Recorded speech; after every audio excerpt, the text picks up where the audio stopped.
We're going to call the meeting of the Charter Township of Bedford Planning Commission to order, and we'll start with the Pledge of Allegiance, please. Pledge allegiance to the flag of the United States of America and to the republic for which it stands, one nation, under God, indivisible, with liberty and justice for all. Thank you. Roll call when you're ready. Okay. Tony Artis. Present. Claudia Brown. Here. Barbara Jones. Present. Kevin Vallison. Here. Gene McKay. Here. Mike Stabb. Here. Shirley Tuggle present. 7 members. We have a quorum, Chair. Thank you. Next item on the agenda is going to be approval of the June 4th, 2025 special meeting agenda. So move. Support. Any discussion? Okay, roll call, please. Gene McKay. Yes. Mike Stabb. Yes. Kevin Vallison. Yes. Barbara Jones. Yes. Tony Artis. Yes. Claudia Brown. Yes. Shirley Tuggle, yes. 7 quorum. The agenda is approved. All right. Thank you. Next item on the agenda is going to be approval of our May 20th, 2025 meeting minutes. So moved. Barb and Claudia. Any discussion on those minutes?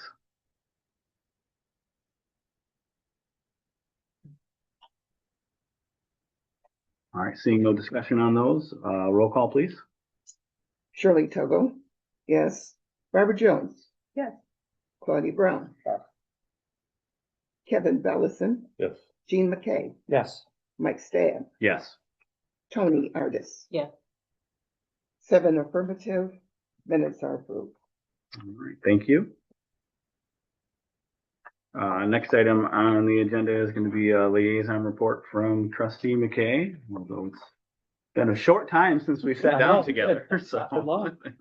Just want to thank all the members of the Planning Commission on behalf of the Board of Trustees for your hard work on this project. As one being involved as well, lots of reading, lots of research, lots of looking up online. What does that word mean? But thank you. Thank you. All right, next item on the agenda is a discussion of new business. That's going to be our public hearing. Before we open the public hearing, there are some new faces in the audience tonight, so I'm just going to take a minute here to kind of go over what the process is when we're doing a public hearing. This one will probably be quite a bit longer than most, so just kind of be forewarned on that. With the changes that we've seen at the state legislature level regarding local control of the solar and green energy and whatnot, Bedford Township took it upon themselves to redo our solar ordinance. It's a very solid ordinance, lots of stuff in there. The applicant has chosen to submit their application and work within the zoning ordinance that we have on the books. We're very excited to go through this process here and take a look at everything. I will say that there is quite a bit of what we call finding of fact here that we'll do after we have public comment and then a presentation from the applicant. That will take a little bit of time to get through. That's pretty much all the standards in the zoning ordinance, and whether or not they meet them or not. And then hopefully we'll have a roll call vote and see what transpires there. But you'll get a chance to make public comment if you want on just the application itself. And then if you have other comments, there'll be public comment time at the end. All right, with that being said, do I have a motion to open the public hearing? No motion. Support. Claudia and Jean. Mhm. That's at 6:05. Okay, this public hearing is at the request of Consumers Energy, the applicant, for a public hearing on property that they owned addressed as 23965 and 23675 Banfield Road, Battle Creek, Michigan 49017. There is a combined parcel number that we will add to the meeting minutes once we have it. Within Bedford Charter Township for special land use approval to operate a solar energy system titled the Spring Creek Solar Farm Solar Facility, pursuant to the standards of review contained in section 4.44 of the Bedford Charter Township zoning ordinance. The total project is approximately 140 megawatts in size, combined between Johnstown and Berry County and Bedford Charter Township, Calhoun County. Approximately 20 megawatt project covering an estimated 293 acres of land are proposed to be located within the Bedford Charter Township RR AOS Rural Residential Agricultural and Open Space Zoning District classification.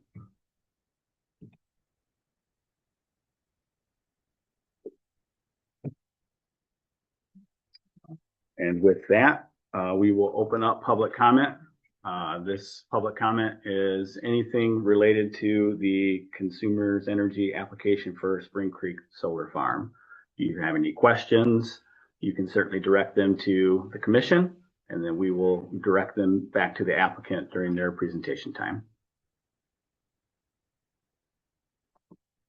Is there any public comment? All right, we'll close that at 6:07.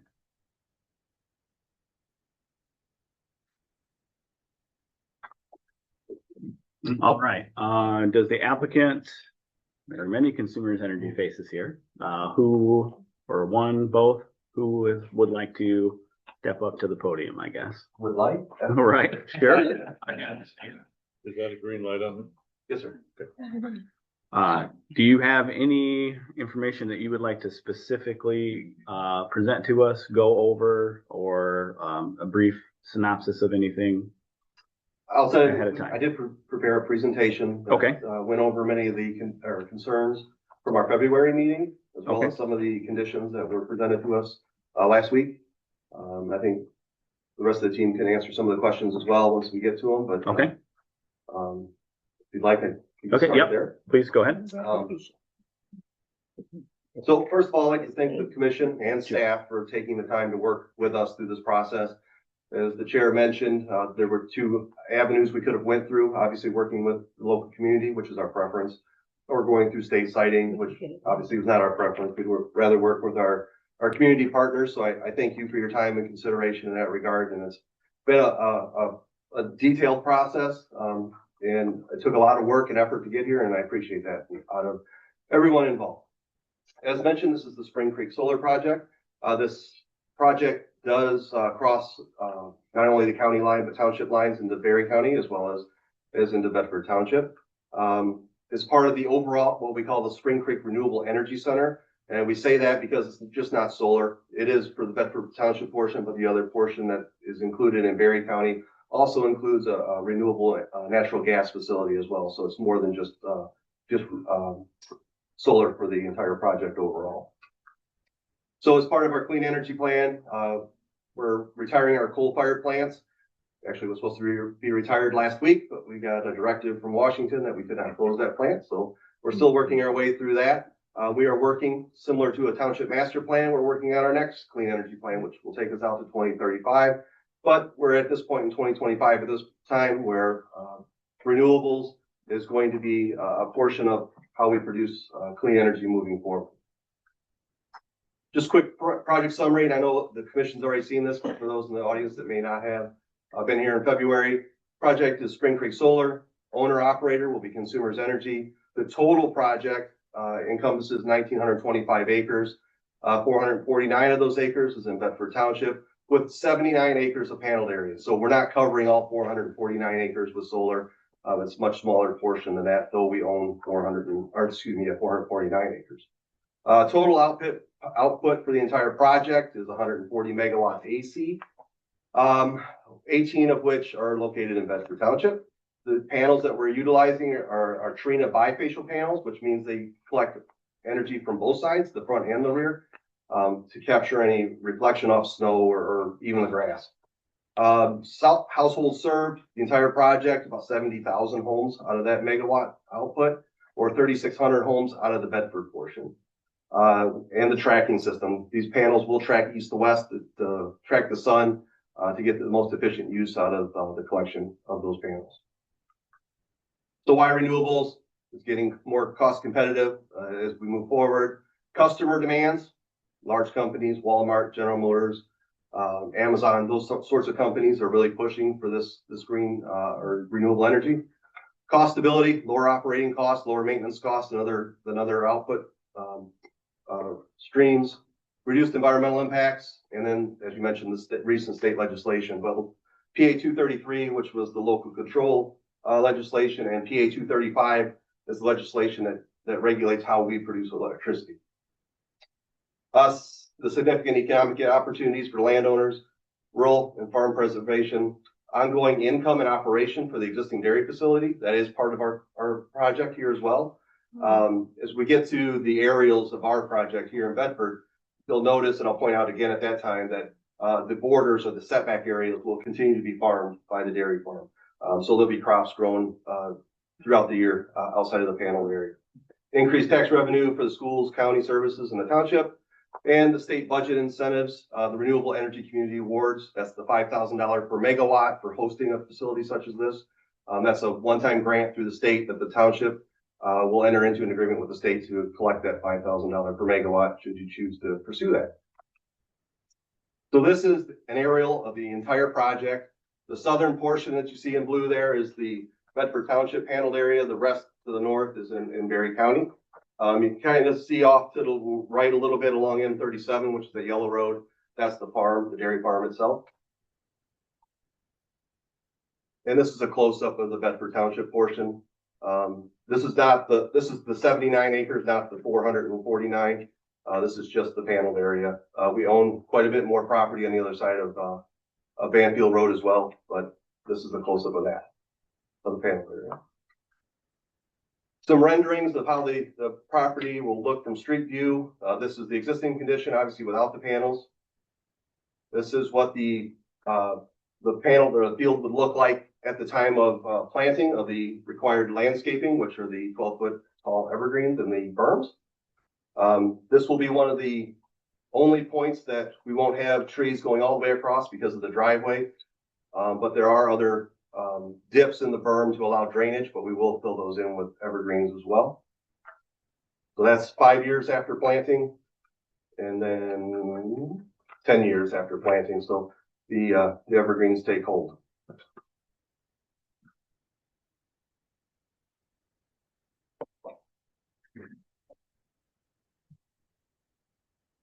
Maybe. I might have died out of home. Thank you very much. I'm sure you've got it memorized, Joe. You can just keep right I going. wish I did. This went down to the buzzer today, I tell you. Oh, here, well, let's skip 2, but that's okay. So overall project schedule, I presented this last time as well. We made the application in the 4th quarter of 2024. We plan to begin construction in the 2nd quarter of 25, which is now.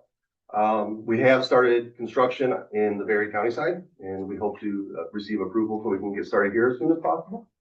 And commercial operation, it's going to take about a year or so to build out the facility. So we're looking at a commercial operation of quarter 2 of 2026. So the outstanding questions that were posed during the February meeting. Will consumers provide 48-hour written notice of any construction work scheduled on Saturdays and Sundays? We have a proposed work schedule of Monday through Friday, 7 a.m. to 6 p.m. With Saturday work beginning after 8 a.m. Per the proposed conditions of the approval. No Sunday work is anticipated. Will Consumers Energy allow township representatives access to the project site upon reasonable notice? It has been agreed with the township that consumers will gladly provide access to the site by township representatives with an escort from consumers for safety reasons with advanced 48-hour notice. No problem. Will consumers provide regular reports, which describe construction activities? So that's an active QR code that's on the screen. So yes, Consumers Energy, the team has come up with a QR code that may be scanned by interested members of the public or anyone from the township.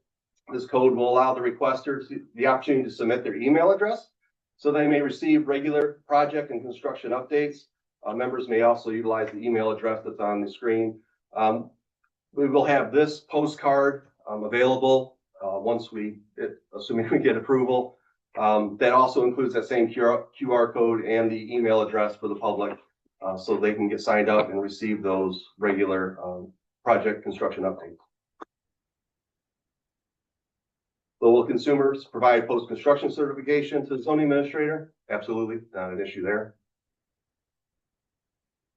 So this question came up. It wasn't necessarily in the meeting minutes, but impacts on residential property values. This is an article that was posted in USA Today. Believe what media you'd like. I just grabbed a couple of examples. So this particular person from the Electric Markets and Policy Department at Lawrence Berkeley basically posed a quote here. Previous analysis conducted by other researchers have found large negative impacts for homes located near confined animal feeding operations, landfills, fossil fuel plants, and highways have a greater impact than solar. So you can find basically anything you want. You can find a study that says that it's a negative impact, and you'll find others that say that it's no impact. I'm not going to lie to you and say everybody, there's a study out there that says it'll raise your property value. I'm not going to say that, but like I said, whatever study you'd like to find, you'll be able to find it. So this obviously is not a scientific study, but I used the Shiawassee solar facility that everybody seems to really dislike. So I went on Zillow. I know, once again, not a scientific study, but I just grabbed random houses that are surrounded by parts of that solar facility. This facility was constructed in 2020. So I don't know a lot of the history on this, but in 2020, you see the price of the home spiked. I'm assuming that was somebody trying to sell to get out before the panels were installed. But as you can see, from 2020 on to 2025, there's been a steady increase. So that wasn't the only house. I went through and I picked a number of other ones, and it basically shows the same trend. So like I said, I'm not saying it doesn't have any impacts or negative or positive. I'm just saying over time, the homes are still going to increase in value. Somebody apparently doesn't see the negative value in it. So I'm happy to provide these slides to the commission, but I just wanted to give a few examples, like I said, that I just grabbed off of that one particular solar facility. Taxation came up. Typically, utility scale solar facilities are at least $100 million investment. We pay utility personal property tax, which is the infrastructure used to transmit the electricity, so those substations and whatnot, and industrial personal property tax on the actual generating facilities. There is a December 14th, 2021 memo that came out from the state treasury's office explaining to local assessors on how to tax these facilities. So it will collect more taxes than what it does currently, obviously, because of the investment that we're putting on the property. So what's in a panel? Some of the safety concerns came up. So this is a breakdown of exactly what's in these panels. We provided the SDS sheets to the township as well, so I encourage you to look at those. But for the most part, glass, copper, silicon, aluminum, and polymers, plastic, is the main breakdown of materials in these panels. As you can see on the right-hand side of that panel, or excuse me, the slide, approximately 85% of the solar panel itself, including the glass, aluminum, copper, have well-established recycling protocols in the U.S. Solar panels, they anticipate will be an $80 billion industry by 2050, as we obviously go through the cycle of their life. It lasts about 30 years.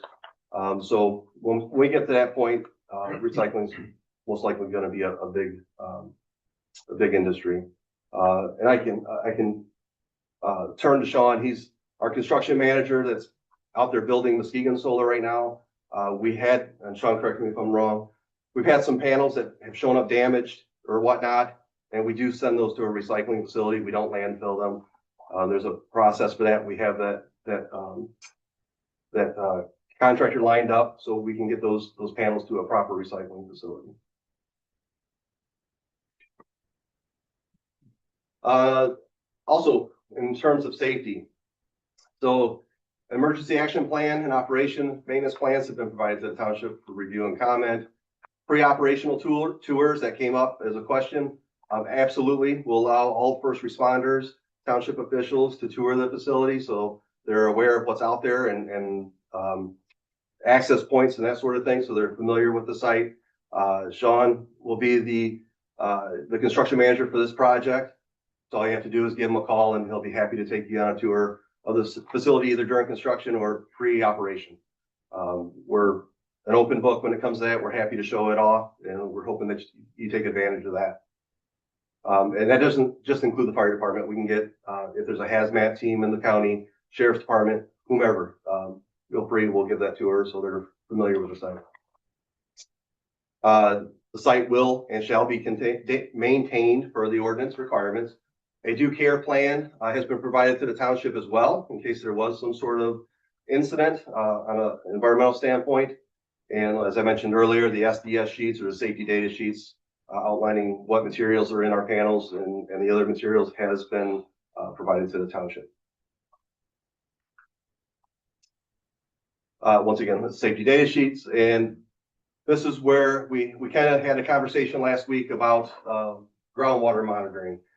We did push back on that for a number of reasons, but for the most part, under Public Act 451 of 1994, which is the National Resource and Environmental Protection Act for the state of Michigan, Eagle has that jurisdiction. If we were to have an inadvertent release of something, Eagle would be the authority in that regard, and they would have the enforcement of that public act upon us. They are the ones who administer the law and they enforce it. We've also provided those safety data sheets to show that there's nothing from the panels that would cause concern in our opinion. So if there's anything that we can do to not circumvent, that's a wrong word, but to not include that as a condition, because it's a carrying cost into the future, and then somebody's got to review it. Obviously, it'd be a workload for both sides, for us and for the township, for the lifetime of this project. Special land use standards. I left this slide in from last time. The property setback, 300 feet from all non-participating landowners. We meet all those requirements, and I highlighted the word waiver here. This is where 2 of the 4 inverter pads on this portion of the project are set back at a minimum of 770 feet as opposed to the required 800 feet. Per section 4.44D13, the township ordinance permits the planning commission to consider a waiver. And I'll have a slide here to illustrate why we feel that a waiver might be appropriate in this case. And this slide here. So this is from the south looking north. The 2 red circles up there are the inverters themselves. The greenish line that kind of Z's across the bottom there, that's the property line itself. As you can see along the very bottom of the screen those are the homes that are along Hamilton. Thank you. Those inverters are, I think it was 1,900 feet from those homes themselves. Plus, you have a large wood lot between the 2 and probably a soggy wetland area in between as well. So we're nowhere close to a residential property, we're 770 feet from our own property line as well. So we're requesting that the waiver, if the commission would agree to grant that waiver. We pushed the inverters as far north into the field as we could get, but we still maintain a significant setback from any residential properties. Also with the waiver, since I'm on this slide, I believe there was also a waiver that was pointed out by McKenna that, and I think they agreed, that because of the landscape or the existing wood line that's there along the south and the west property line, that it didn't make sense to have to plant more trees in that location. The existing vegetation provides ample buffer of the facility from the properties to the west and or the south. So that would be two different waivers I think we're requesting. Just another image or aerial view of the proposed site. Once again, showing this is kind of from the southeast looking northwest. Banfield's off on the right. Special land use, once again, requesting additional buffer because of, oh, excuse me, sorry. Request the additional buffering. There was additional buffering requested along the west end of Baseline Road. That has been added to the plan for the township's request. And then once again, we are asking for the consideration of the waiver for the property line along the south and the west due to the existing wood line there. But we have provided not only the trees along the along Baseline Road on the west end of the project. Pete, correct me if I'm wrong, we also provided more trees behind the residence. Yeah, to screen the house that's on the property we own. We put additional berm with trees to screen that residence from the solar field. Landscaping and screening, obviously, like I said, we try to utilize the existing mature vegetation as much as possible. Installation of the additional evergreens to fill in the gaps. Additional evergreens provided between the berms, provided for additional screening. And once again, there's gaps in the berms to allow for natural stormwater runoff, but we are going to plant trees in those gaps. So we won't lose the screening ability for that. And the ground cover will consist of low growth vegetative mix.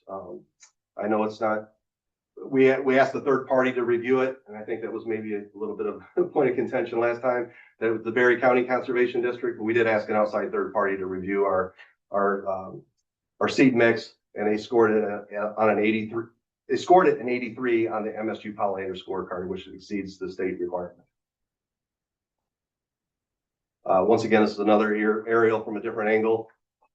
This one doesn't show the additional trees. You see the house on the bottom right. So if you look kind of north of that or above that, where the panels kind of jog a little bit, there's going to be additional trees along that section to screen that house, our house from the field itself, as well as the additional trees along Baseline on the top right there.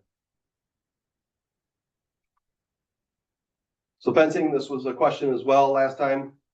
We are still proposing the same 7-foot tall game fence. This is a wildlife friendly fence that has a 6-inch fabric that it will allow obviously smaller critters to traverse the property, go in and out of the fence without any difficulty. This is, in my opinion, a superior fence than a chain link fence that would look more institutional or industrial. This game fence looks more agricultural in my opinion, and once again allows for the wildlife to move through it a little easier.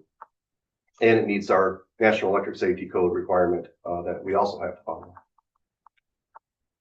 The sound study, this is a depiction of the sound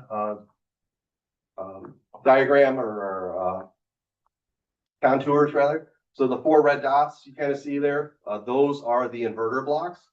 So I know it's hard to see on that screen, but the 40, the green, is the 40 decibels that's required by ordinance that we have to be that or below. So anything outside the green is below 40 decibels. All of the green obviously is still within our property. So we don't have a sound issue extending beyond our property lines or even the fence area really. The larger bullseye at the top is the substation that's in Johnstown Township or Berry County. But in terms of the inverter blocks in Bedford, that's the sound contours, and we meet the 40 decibel requirement per ordinance. Signage, this was a question as well. So we will have the typical caution signage that you see on top there, the danger high voltage, the copper sign. We doing those every 200 feet around the perimeter, or That's what it said. that's what I remember. The site plan says 200 feet. Thank you. Yeah. The sign on the bottom there would be a typical monument sign, if you will, that would be somewhere on the property. Or I don't, Sean, do we know? We're on the project. We haven't. You haven't decided yet. Most likely to be north. But other signs indicating the owner operator and emergency contact information will be required or installed at the gates as well, which we have one gate in Bedford off of Banfield Road, so that would be the case there. It'll be installed at the road Right. for the gate entrance. Right, because the gate is so deep into the property, so the sign itself will be at the road. Thanks. We did get our Eagle permit today, correct? Yes, we Yeah, did. good morning, yeah. So we have that today. Partially executed. We have to sign it. We have submitted a road use agreement to the Calhoun County Road Commission. We received information this morning that staff has approved that. It's going to the full commission on the 26th of June for their approval and execution. So fingers crossed that we'll move forward. We've asked if they could do a little quicker. We know the 26th is a little long, but we're trying to do what we can to get that executed more Nope. quickly. But No pull for a special meeting from those guys? we've asked the question. I understand. We'll see how far we get, but as part of that, our transportation plan, this was shown last time. We have one point of access in Bedford, which is shown on the bottom there near the purplish, the red dot there near the purple. Currently, we're utilizing M37 because we don't have that road use agreement for Banfield right now. So we're utilizing M37 at this point in time. But once we get the road use agreement in Calhoun, then once we start construction on the Bedford portion, then we'll obviously be utilizing that road. The numbers you see there were the anticipated over the project or the construction timeline: 10 trucks a day, 51 trucks a week for the entire project. For the year that it's going to take to construct or so, it's about 1,500 truckloads for the entire project span. And Joe, if I may, we Mhm, have please. talked to the schools as well. Oh, yes. Very aware, we've aligned with them of drop off, delivery times, pickup times. We're in communication with their transportation department. Just have a quick question on that. Sure. That is just for our portion, correct? That's for the entire project. Or that's for, okay, so Yeah. that's how many trucks will be going down Banfield? Not necessarily. It could Okay, be up to because you 37. have a second access point for Barry, correct? Off of what, Jones? Every one of those red dots is an access point. So in Barry, there's quite a few more. So out of that 1,521 trucks, that's our total truck expectation, truckload Okay, for the all right, entire for the project. entire project. Yeah. Okay, Correct. all right, thank you. So just once again, the Calhoun County. So as part of our road use agreement, as it's written right now, Consumers Energy has agreed to provide funding in the amount of $261,000 to the road commission to repave Banfield Road from M37 to the county line. Decommissioning plan. So a decommissioning plan and cost estimate have been provided. We're just looking for thumbs up on that amount, obviously approval of the special land use first. Once that's been approved and whatnot, we can go ahead and move forward with ordering that bond so we can provide that to the township prior to the start of construction. And Sean, I gotta get you added to this list. So this is the project That's team. okay. Once again, there's the QR code and the email address, but that's the project team. And Christy's not here this evening. She's at another meeting on behalf of the company, but Sean is here as our construction manager. And what was 47 slides amongst friends? I hope that was okay. All right, thank you for that presentation. It was very thorough. Thank you very much. Appreciate that. Having put all this stuff together here recently myself, I understand that it's a lot of work to put those together. So, thank you for that. Okay, so I think the next step here will be to go ahead and we'll go around the table with any specific questions or concerns in any of the material that you've reviewed. If you have a specific question, they have a full team here. I'm sure someone will be able to answer it as far as that goes. And then we will probably take a brief recess and then get into the finding of fact and the conditions. But before we move on to that part, let's one last time around the table. Around the table.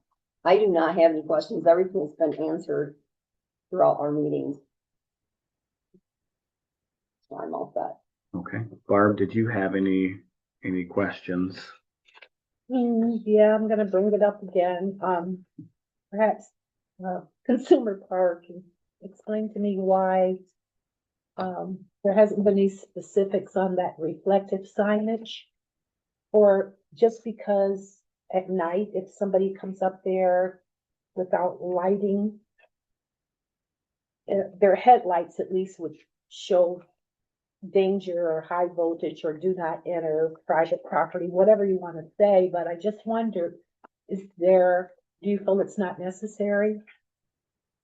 The site plan sign details does include in the writing there that the signs will be aluminum and reflective, so those will be, reflective for. That makes me feel a lot better. Yep. Thank you. And that was, if you're looking at it, Barb, I think it was the second to last one in the site plan review. Okay, And it does say that down there, on the bottom. I missed that. And also in the middle of the sign, there'll be, engineered grade reflective aluminum. Good. I thought the one that said danger looks like it could have been, but I wasn't sure. I just wanted to make sure. Thank you. Very. Anything else, Barb? No, that's all. Okay, Mhm. Great report. Shirley, did you have anything that you wanted to? No, I'm okay. Okay. Kevin? Do you have any specific questions in any of the documentation that you reviewed that you'd like to No, ask? actually, they answered things, the questions that I had. Excellent. Trustee McKay, do you have anything? I know you have a couple. I don't know who to address. I'm mostly looking at your attachment M, the emergency response plan. And I just want to clarify a couple things. Once the site is in operation, it's unmanned, is that correct? Generally, unless somebody's there for a reason. How are you monitoring what's going on at the site? Are you going to have some kind of video surveillance on the site or anything? It'll be monitored over the internet through a fiber line that is secured in singular just to us. That'll be monitored from a central center. I don't know exactly where that is, but they will be monitoring it for alarms. We'll be looking at different indications if we have a problem with the array itself. So for example, we've had a lot of nasty weather lately. Let's say we had a hailstorm, tornado, trees won't be an issue, but, and some of your panels get damaged. Would that cause an alarm? That would give us an indication or a low production alarm. Okay. And it would cause us to go out there and see what's going on. But what about at night? At night, so solar modules are like batteries, right? They're always discharging, they're always producing. So it doesn't take just sunlight, it takes a photon. So photons bounce off the moon. Yeah. It still creates a little bit of energy, it's just a minute amount. We'll still pick up that information. Okay, And there's meteorological stations, we call them MET stations, that'll be staged around the array itself. That will pick up weather conditions, tell us what's going on. And these units are smart. It'll tell us when we're having a problem. if you do have to send somebody out or a response team out, where do they come from? I don't think operations has determined exactly where they're gonna be stationed right now. Okay. We're working through that plan. And I noticed in the packet here, you referenced as far as the action plan, law enforcement agency is the sheriff's office and the fire department is the Battle Creek Fire Department. I don't think that's correct for our township. We're part of Battle Creek Police. We contract with them. And that might be a faster response than the sheriff's department. Okay. And we have our own fire department as well. Not that Battle Creek wouldn't back up, but just wanted to point that out. Okay. That's all I have. You want to be the first to be called though, right? Yeah, I think we're the closest. I think he meant personal. Not me personally though. Trustee McKay, would you like that to be updated in that document on? It would be, I think it would be nice to have that All right, updated. so the police, the fire department, and then Is there any way that you guys can put in, once you guys do decide where your crew is gonna be stationed, put that in the application, or is that, Yeah, we can. just, Certainly. I guess, just to give the residents a sense of, like if there's a problem, this is how long it might take Consumers Energy to get there, type thing. If that makes sense? Yeah. Is that, okay. Is that, Yeah, that sounds great. okay. I know a lot of things are up in the air right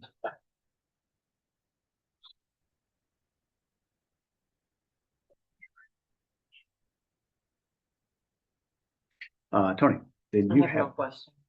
no question? And just, one thing is actually, Yes. actually, the one thing I found is more of a housekeeping issue. That you have on the slide and also in here, about, Calhoun County Road Commission. It's Calhoun County Road Department. Okay. It's just a housekeeping thing, but Yeah.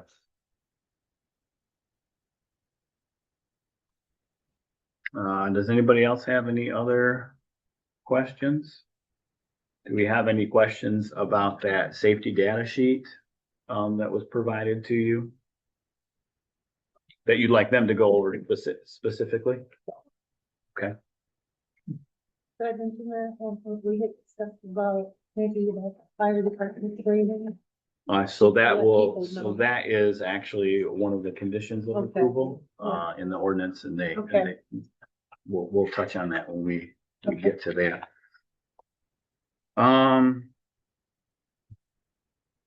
I just had a few things that you covered them in your presentation and the updated site plan. But I do want to reference the fact that, Consumers Energy has met the landscaping requirement. They are going to put the 12-foot tall trees at the time of planting. The only change there that, they referenced a couple of different waivers, and when we get into the finding of fact, we'll get into that a little bit more, but I just so the public understands, the breaks in the berm were requested by consumers because of the need to, divert stormwater, appropriately, so you don't have ponding on each side of the berms. And when we discuss that, in the finding of fact, the waiver will include them planting the trees inside of the berm. And that is notated on the site plan documents that are online, so that the trees are going to be continuous. It's also referenced in their application summary that the trees will be continuous. So even though I think there's three berm breaks, Peter, I think. It was either 3 or 4. They're only 30 feet across, but there will be double row of trees in the berm. So it'll be, the field of vision will be, maintained with the trees at all times. Mike, if I can. Yes. Sure. If I can also add to that if we have issues with those trees surviving due to increased hydrology, then we will look for an alternative evergreen species that can survive in better conditions. Okay. And there are 6 berm breaks, 2 of which are for farm access. Correct. Okay.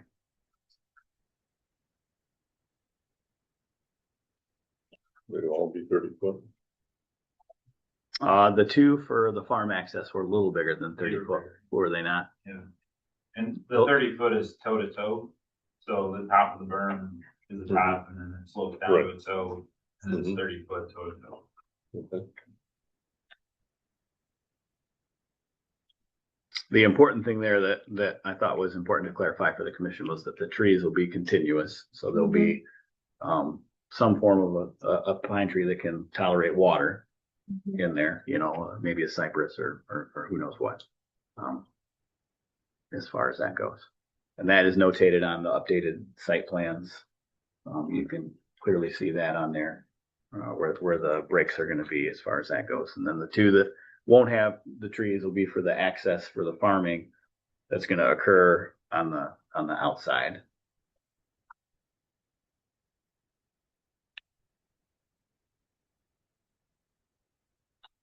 And then there was something that had come up at our last meeting. Just general concern, everyone's well aware of the, the contaminant and the PBB and, everything else. Do we know where the actual, I guess, burial of those cows was? Is that on the Berry County side, up underneath the barns, or was that on our side? We do know where it is. Okay. And, I'm not sure. I can pick it up. I don't know, if Joe can find it on the map, but, it is on the Bedford Township. There is some on the Bedford Township side. Okay, It is between Banfield Road and M37, north of the intersection of the two roads. And the area is now fully forested. okay, So there's no agricultural production over top of it. And my environmental department has advised me that it does not leach into the groundwater. okay. And it is below the direct contact criteria limit. Okay. So, And that's No. and that's forested now, and you're not, forested now and and I- outside our project.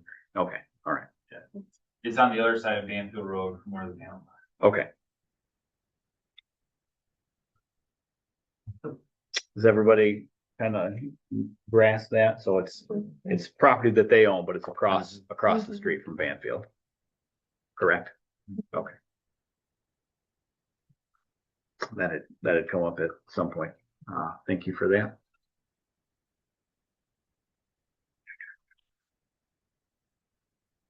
You guys did touch on the communications.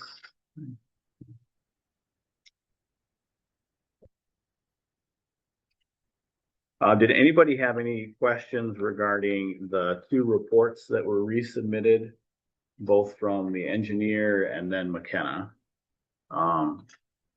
Peter, do you want to touch on that, the engineer's reports? So the site plan revision that you guys have, I did not have the elevations and whatnot that the engineers had requested. They did, consumers bring with us today some copies of site plans, and we'll get those online and to the commissioners. But they have it indicated the elevations as the engineers had requested, correct? Yeah, so the existing Okay. contours had elevations, and then we put elevations on proposed contours. Okay. Only on the major contours, so it's not every contour line, because that'd be hard to read, but I think it's every 5 feet. And then the other things that we addressed, from that report is we added the detail for the rock check dams. So with the extra sheet on the back of the new site plan that we submitted today, has that detail. And the last piece, I don't remember what it was. Oh, the purpose of the grading. So Kyle, do you want to speak to that? Yep, we had some professional engineers, our contractors that we have put together a site plan, kind of an excerpt on why we need to grade the site, and to maintain the level for the panels themselves. It's kind of detailed in the explanations of how it will function with our trackers and how our trackers actually are going to benefit and reducing the amount of grading needed, but that's included. Okay.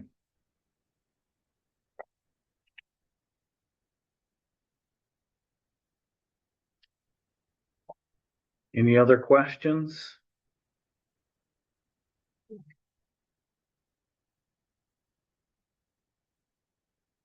All right, do you guys want to take a brief break before we get into the finding of fact, or shall we plug ahead? Everybody okay with that? Okay. Now the fun part.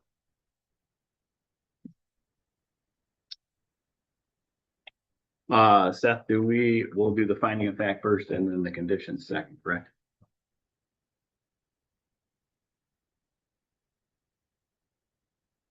All right, so those, you guys should have a copy. Stapled together. One of them has got some. It says Calhoun County, Charter Township of Bedford, Calhoun County, State of Michigan on the top of it. That's the finding of fact, and then the conditions of approval are underneath that. We'll start with the finding of fact.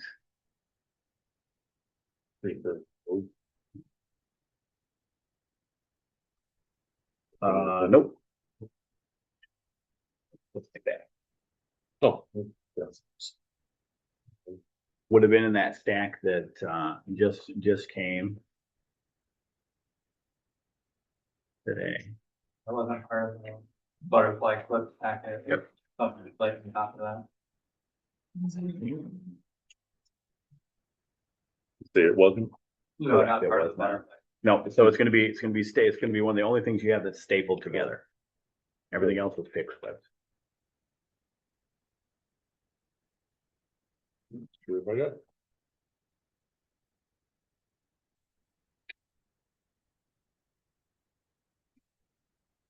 Bear with us.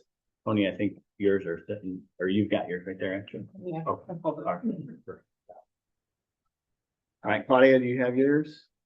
Barb, I found Shirley, Dean, getting there. I don't have one. So, oh, it might be in here. Oh, yes, yep, yes, right there. Which one? Keep going. gotta get the right side.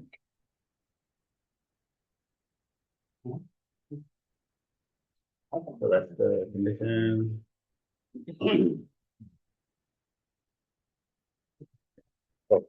Yep,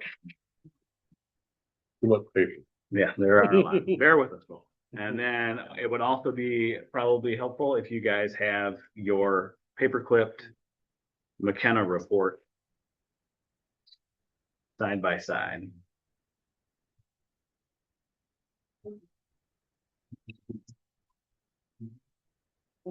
I saw it, yeah, I had one too. That's about it. Good.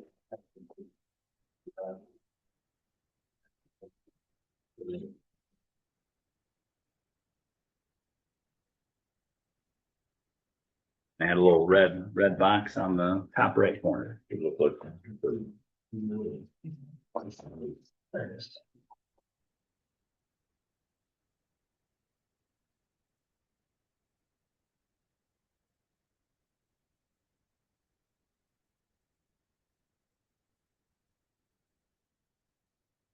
All right, everybody have what they need in front of them?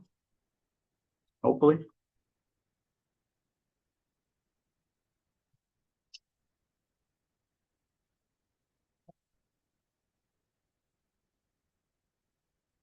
And then Seth, I did have a question. So start at A and then come back and read the top paragraph or just, Where were we at? so we're gonna do yep, we're gonna do the findings first. Yeah, so. Going to kind of explain it. Yeah, if you want, that's fine. Yeah. Okay, so what we did here is anytime we have a planning commission special land use, in some form, we do it like a finding. Right, we go through special land use criteria regardless of whatever the use is. With the renewable energy project, it's good practice just to have a resolution form that really looks at each standard. The standards contained in this finding is also the standards that McKenna looked at during their staff report. So everyone in here had an opportunity to review the staff reports. So what I did here is you could just see the recitals, the whereas provisions that just explains the project itself. And then when we go down to special land use standards of review, when I look at your zoning ordinance, this section applies to every special land use that you're gonna review. There's these special land use criteria review. Then other specific regulations might have additional criteria that you consider as well, and that's the case here with solar energy as well. So when we look at special land use, like the first standards for granting special land use approval, when we're looking at one, compatibility with basic land uses, and you could go ahead and read the rest of that paragraph. And what I did here is we just write the standard is satisfied or is not satisfied because, and then we fill up the blanks, and that's why I have my computer here, because this is the deliberations part. And like for example, when I processed the application before, is this type of project consistent with the township master plan, the township zoning map, and future land use map, and does the site plan design and proposed use, does it negatively impact surrounding land uses or residential use? Like those are some of the criteria that I recommend you review when you're looking at this standard. And that is what you would look at as the standard. Is it, do we think it's satisfied? Do we think it's not satisfied? And then, we move on. Okay. All right, so what we're gonna do, guys, this is obviously a lot more than we normally have to do. Normally we have like 3 standards. There's, I think, 30 altogether here. I'm gonna go ahead and read through them, and then we will kind of briefly deliberate whether or not that condition or that standard is satisfied or unsatisfied and why that is. I will say that the McKenna report is a great reference to use, as we're going through here as to whether or not the standard has been or not been satisfied. Because they also did that, took their finding of facts from the application itself. I am not anticipating necessarily getting back into the application for each one of these unless somebody has a specific question that they would like to reference. Is that okay with everybody as far as that goes? Okay. All right.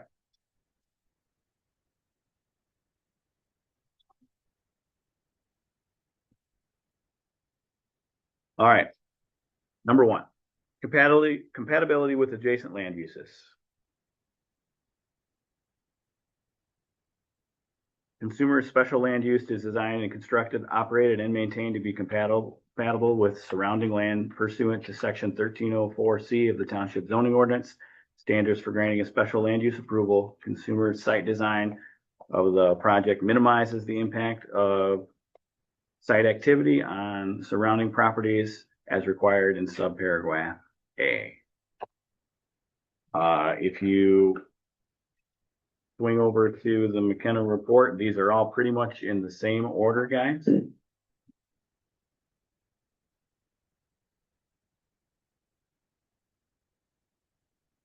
And the report does reference that given the minimal site activity that will be there, and that it is in the RRAOS district, they find that standard is satisfied, that, that is compatible with adjacent land uses.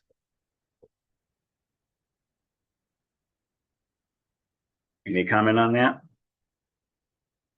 None. All right, so that standard is satisfied, and You want to also reference page 14, this is where we dive into the section standard okay. sections, and it actually breaks it down even by the standard. Perfect. Thank you.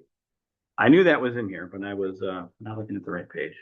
So in your McKenna report, guys, if you want to fast forward to page 14, that will go over these general criteria.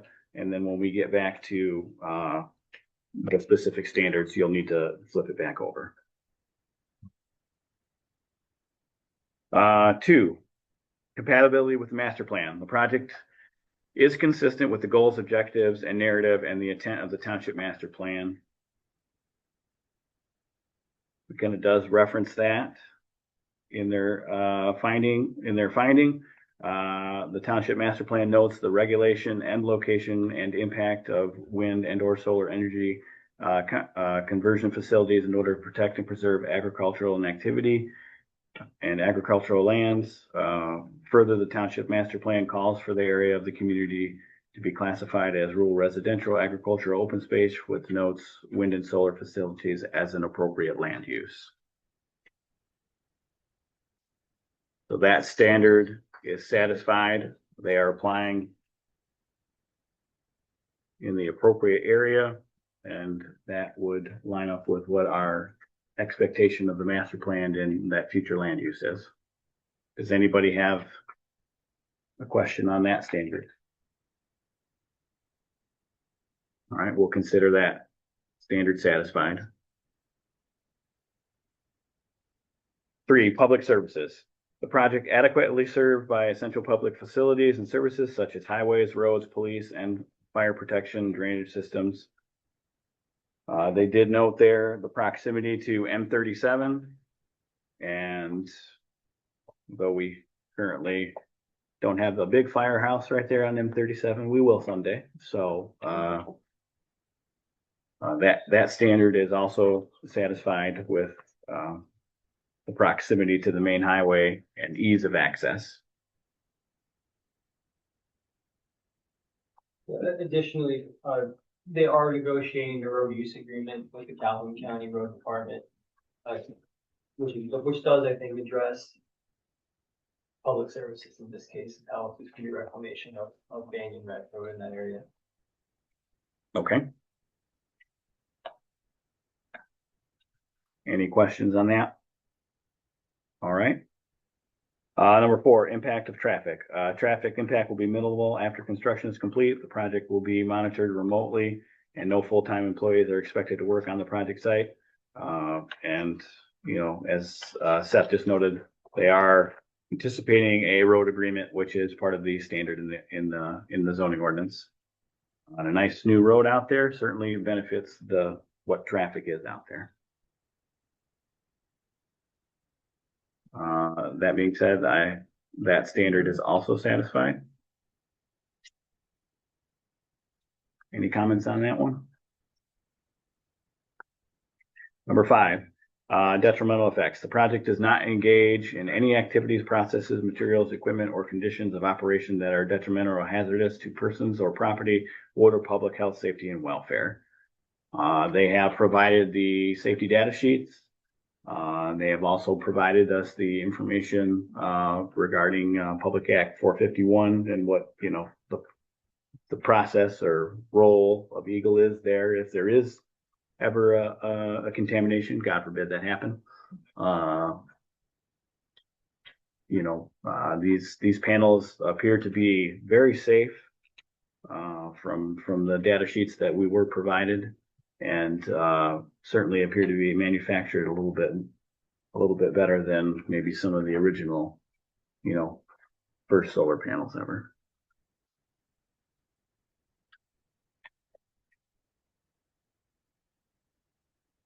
Again, the report that McKenna submitted, number 5 there on page 16, they're finding, you know,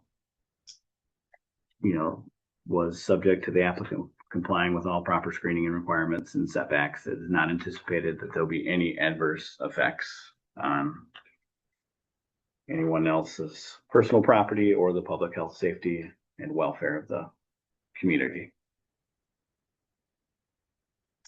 So that standard is also satisfied. Any comments on that? All right, last one here, number 6, compatibility with natural environment. The project is compatible with the natural environment and is aiming to conserve natural resources and energy by producing electricity that is, you know, connected to the electrical grid for commercial purposes. If you reference the findings in the McKenna report, there are no projected air emissions for this project, nor are there any hazardous materials proposed to be on this site. I would also consider that standard satisfied. Any comments on that?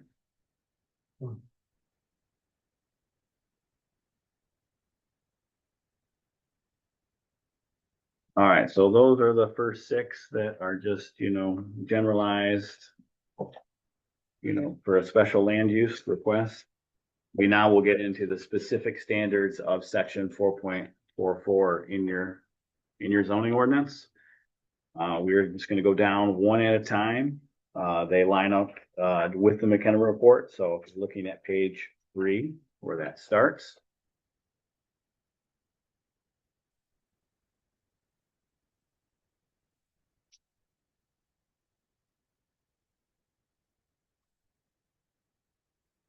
And these are in order of section 4.44.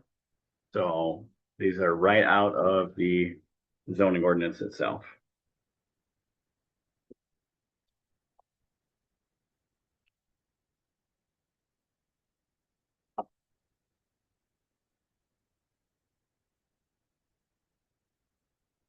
Okay, number 1, zoning district. Solar farms are allowed only in the RR AOS and require a special land use permit and site plan review. The project is located in the RR AOS zoning district classification, and we have conducted a site plan review, as well as our partners from McKenna have also conducted a site plan review and submitted their findings here in this report for their comment. That standard has been satisfied. 2, glare. The project is designed and located to avoid glare or reflection onto adjacent lots and adjacent roadways and shall not interfere with the traffic or create a safety hazard off-site. They did provide a glare study that was also reviewed by the engineer's office in conjunction with our partners at McKenna. And that standard also has been satisfied. It was determined there was no meaningful glare that could be seen from the roadways, from the 4 access point or 4 sites that they chose to conduct their study on. And I would also note that I would assume with the direction of the sun and the amount of dense forest on both the west side and the south side of the property, glare is going to be a very difficult thing to see, period, anyway, because there's so much dense vegetation there. So that standard has also been satisfied.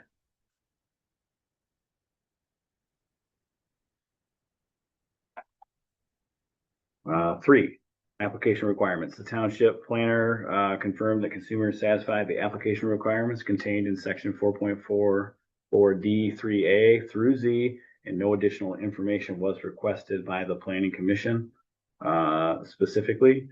So that is, everything from, documents that we require for site review. They provided all those documents to us, and a review was completed, and it was a complete application, is basically what that is saying.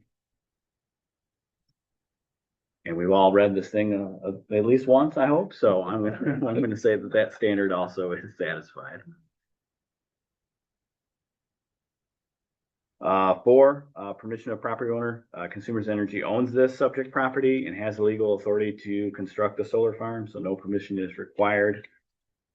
So that standard is really not applicable there.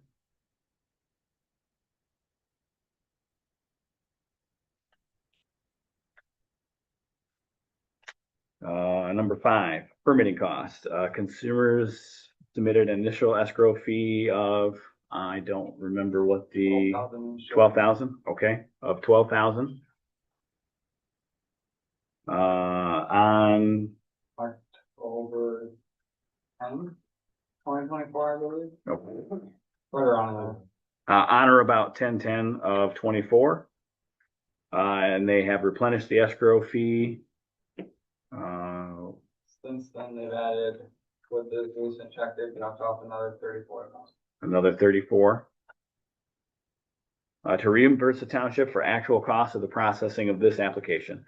The escrow was used to pay the township's actual cost for hiring of the township planning consultant, McKenna, and their subcontractors, the office of the township attorney, and their, printing costs and other such things.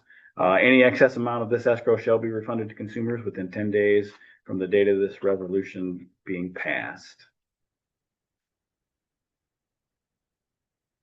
I have a legal question, Seth, on that. So it says 10 days within the business from with. I was just thinking that. Okay, yeah, we're not going to know. We're not going to have final bills for this for 30 days. Is something like either 30 or 45 days too long for you? No. Okay. So then it's just a matter to make sure everything's complete. It's not. Okay. All right, so we will amend that to any excess amounts in escrow shall be refunded to Consumers Energy within 45 business days from the date of this resolution passing.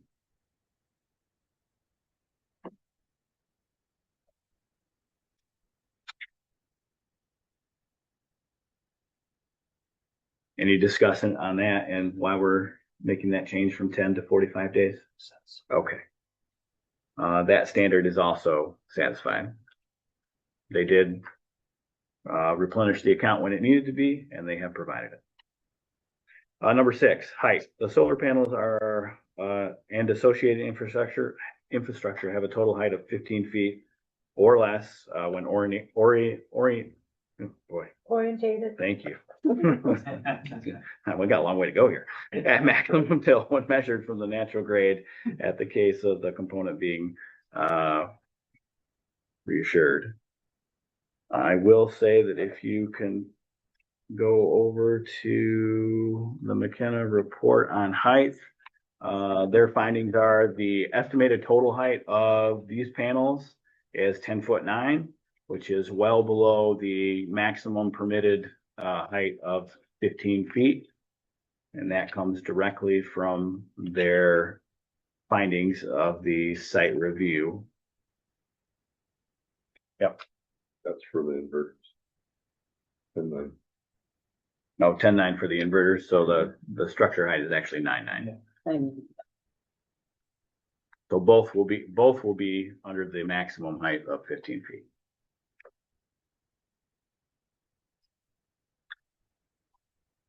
So that standard is satisfied, referencing number 6 in the McKenna report.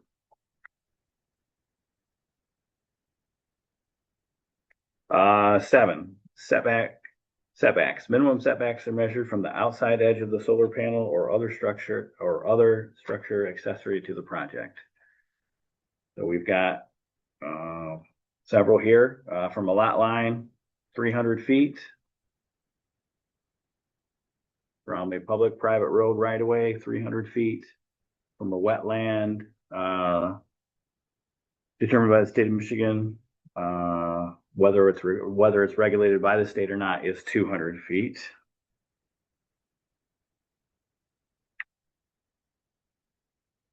Pursuant to section 13.04C of the Township zoning ordinance, standards for granting special land use approval, consumer site design of the project minimizes the impact of the site activity and surrounding properties as required by subparagraphs A through D, and they do meet those setback requirements.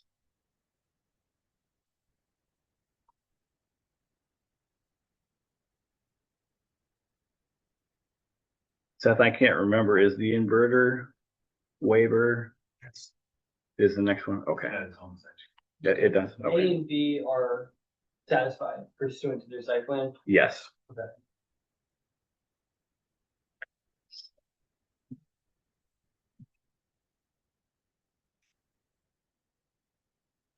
And C is gonna be involved. Okay. I needed to flip the page over, guys. That's all. Reading from something that's totally confusing. Sorry about that. D, there shall be a 50-foot setback requirement from the lot line and neighboring participating parcels. So if you note the findings in the McKenna report, that's going to be number 7 on page 4, flipping over to page 5. The site plan does depict the 300-foot boundary and 200-foot separation distance from wetlands. Plan also notes a project boundary of 300 feet from the right-of-way. Given the information shown and submitted on this site plan, the provisions of the setbacks appear to be satisfied, and the solar panels shown exceed the minimum setback requirements. I think in some instances they're almost 1,000 feet from non-participating parcel from those folks on Hamilton.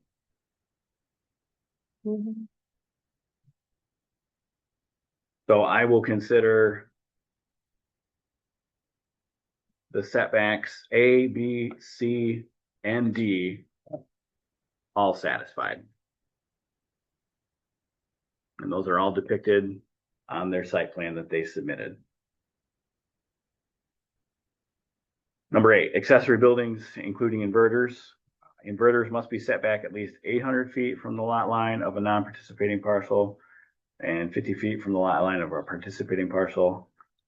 So this is the first waiver that Consumers is requiring. So the submission document notes that the inverters will be set back at 770 feet from the lot line of a non-participating lot, which is below the minimum required of the zoning ordinance. Further, the site plan does not clearly notate where the proposed location of inverters can be placed.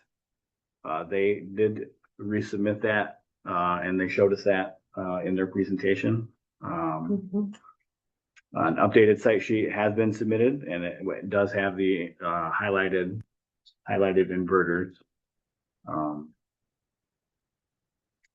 McKenna recommends that the township support the waiver of the inverter setback. The 30-foot adjustment is relatively minimal, and I think it's like 3.5%, I think.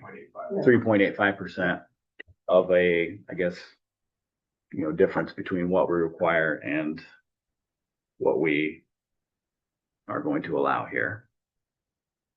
Seth, do you need any more supporting documentation for that, for the waiver? 770 feet. Yep. The planning commission waived the 800-foot setback to allow for a 770-foot setback as depicted on consumer site plan, as it has no detrimental impact and minimum deviation from the ordinance and requirements. I Yes. think that's- Okay. Do we need a voice vote on that? No, that would Just just to be show that we're all in the end of agreement? the- Okay. Yeah. All right. All right. Are there any questions on why we're using the waiver here, in this instance from the group? Okay. So we are going to consider that standard satisfied, using the waiver to the 770 feet requested by consumers. Next here, 8B, consumers provided a safety plan for all necessary buildings and devices, including but not limited to the project accessory structures, inverters, and primary and secondary containment devices. They did, as part of their original application, submit a safety plan to us, which has been reviewed and supported. We'll make those adjustments that we spoke of earlier, when they resubmit one final document, which will be a condition of their approval. But we'll make sure that it notates the Bedford Fire Department, Battle Creek Police Department, and there was one other one. I can't remember what. Township County Road Department. From the location of the emergency response team, when that information is able to be I provided. added it into the conditions. Did you? Okay. Yeah. All right. Did the fire department review the emergency response plan? And they were good with it? Yep, you just requested the walkthrough as some during, before going live, so they know how to navigate it, something does go wrong. So given the fact that the fire department has reviewed it, we'll notate those 3 little changes in their submittal there on the safety plan.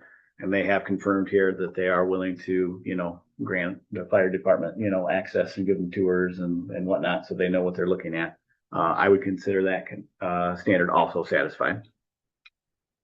Will that include training for some of the explosive things that could happen? Yes. So when we get to the conditions, there's a specific condition that is going to require the applicant to provide training to the firefighters, and All right. educate them on whatever, they may need, God forbid something happens out there. Yeah. 8C, structures that are related to the project are subject to and satisfy the dimensional land location standards of the RAOS district zoning classification. There are no proposed buildings on here, except there might be a little monitoring house, I thought, or maybe. Oh, yes, in the substation area. just Okay. North of the property, All right. there'll be a control house. So that won't even be on our side. So there are no proposed buildings of any kind on this site plan that has been submitted. Not applicable? Correct. Any questions on that?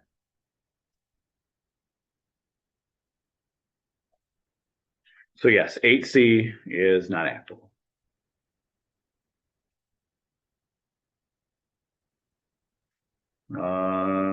D, landscaping and berms are designed to minimize offsite visual impacts. They've submitted that on the site plan. They are doing the berms, the 12-foot tree. The site plan clearly notes where those breaks are going to be. They've indicated that the trees will be continuous in their summary application that they have given us. And I believe on the site plan itself, it says 12-foot tree at the time of planting. So I believe that standard also is satisfied. Number 9, landscaping and buffering. Buffering and screening, all evergreen trees will be 12 foot in height.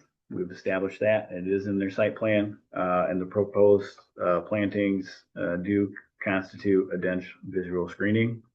They've given us some excellent drawings as far as what that's going to look like at 5, 10, 15 years down the road type situation. The fact that we are starting off with a 12-foot tree is probably the biggest thing that we should note there. That is a very large difference between that and some of the other projects that have been done. Yeah. That is going to be a pain to get it up on that berm. Well, I'm sure they would agree with you, but that is a standard in the. So we do need to reference the waiver again, for the property or the boundary line on the west side and then the south side of the project. I would commonly refer to that as the Collier side and then Hamilton. Does anybody have a problem with us considering that dense visual screening? That's why there are no proposed plantings along those two sides of the property. Fine.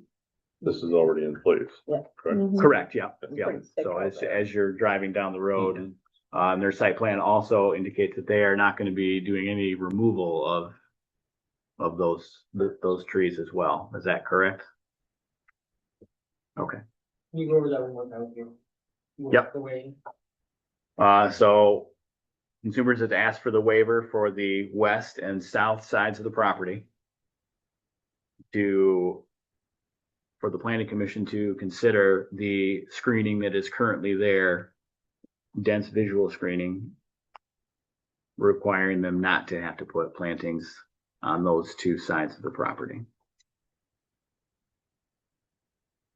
Without removing anything. Correct. They are not anticipating removing any of that.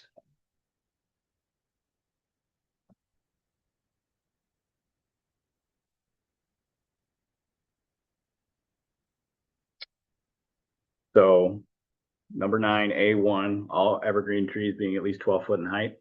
That standard is satisfied. Mhm. The proposed plantings that they are proposing to do, being, considered a dense visual screening. I also believe that is satisfied. 4-foot berm, double row of pine trees, all 12 foot at time of planting, and they will fill in.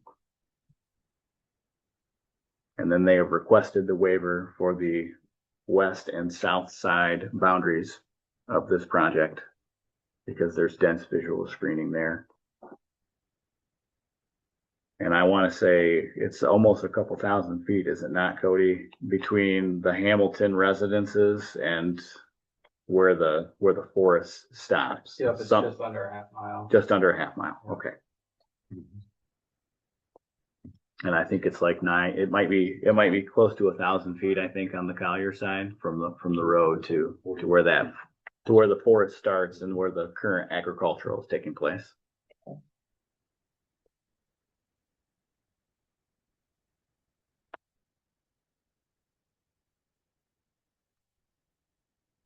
Do you have what you need there, Seth? I think so. Okay.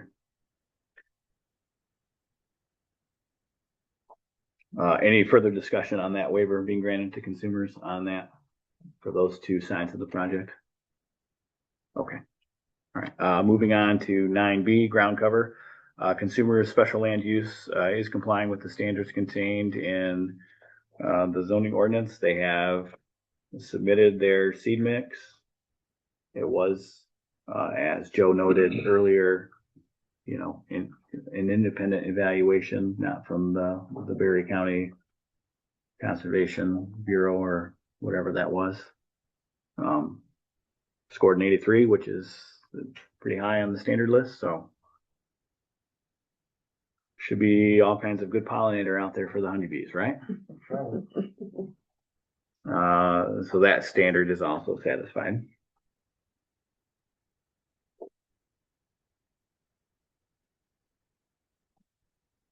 And so that specifically is noted in their vegetation management plan, which does note, that there is gonna be mowing that is anticipated throughout the construction process as the weed height will need to be maintained.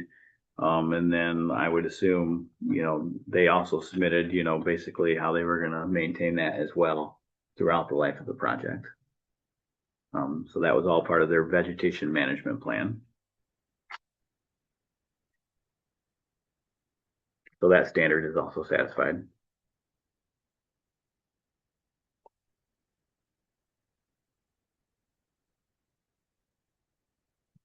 Number 10 is noise.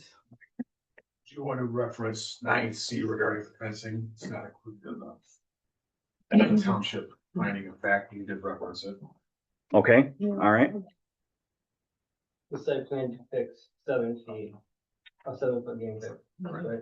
Correct, yeah. That's required by, I think, federal laws and code. Or code.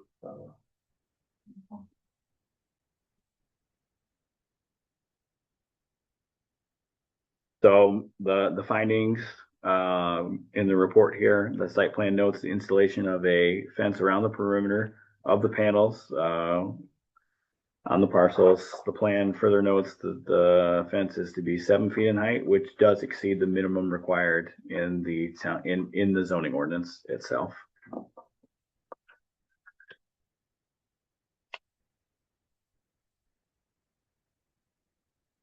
And I would also note there, as far as maintenance, it does state in the ordinance that all plantings shall be installed in a manner that supports long-term health and vitality. All plantings shall be maintained in sound health, and in a vigorous growing condition. The township may require dead, diseased, damaged, or destroyed species within the required setback area to be replaced with new plantings. Consumers did indicate that they are willing to comply with that in their summary document in their presentation this evening, and that is a specific standard in the zoning ordinance under the landscaping.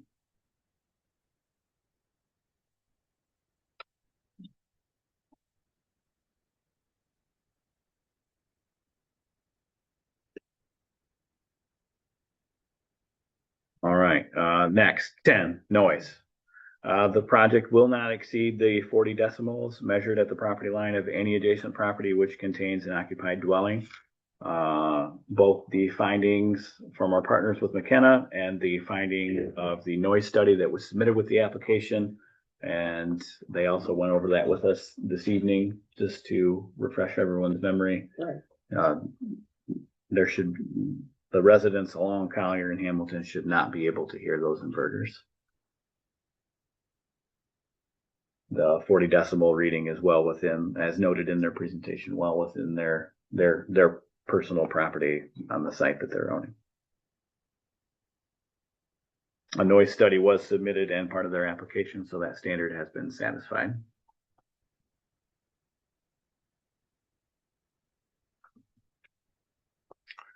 '11 signage. The site plans dated, are those today's date or the 15th? Okay, all right. So the site plans dated 5/15/25 do show proper signage in compliance with section 4.44D11. They're going to do every 200 feet, and they will be complying with our signage portion of the ordinance as far as the maximum square footage signage at the gate. Mr. Chair. Yes. Point of reference. Yes. The new plans are dated today, or the 3rd. They are, okay. Yes. They were resealed by the engineer. All right. So those are as of today, the 4th or the 3rd? 3rd. 3rd, okay. I will say that the ones that we have submitted and the ones that are online had the correct signage in there as well. There was no change in the resubmitted site plan on the signs. This standard has been satisfied. They have provided us with what the signs are going to look like, and they will be meeting the maximum, I guess, allowable sign there at the gate. which we have a pretty decent square footage that they can do if they choose to. And they'll work with Cody on that.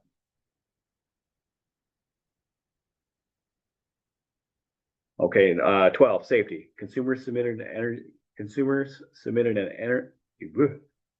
emergency response plan and provision that has been reviewed by our partners at McKenna.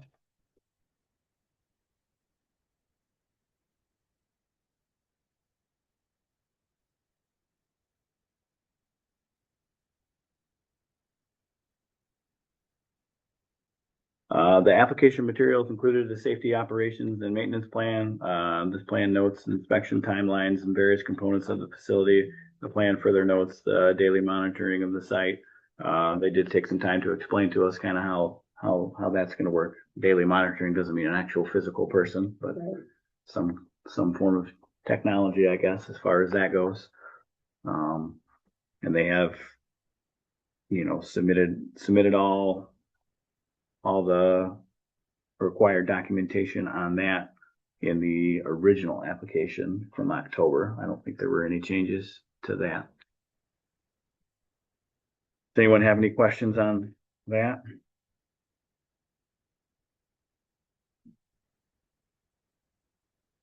We'll consider that standard satisfied as well.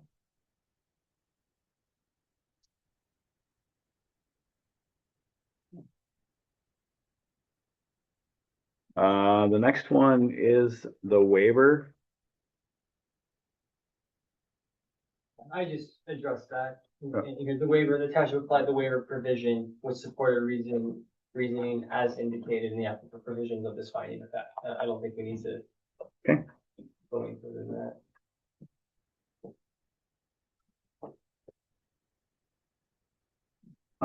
Next is going to be applicant compliance. Pursuant to the conditions contained within this resolution, consumers has applied for and will apply for and will obtain all necessary federal, state, county, township, and any other applicable government unit before commencing of this project. I mean, they're here turning their application into us. You've seen the permits and all the road, the road agreement and whatnot. You guys said that you got your Eagle today? This morning. Okay, this morning. And I'm sure we can make that available to the public to read. So that standard also. I mean, it's satisfying because they have to do it. Right. Before. So.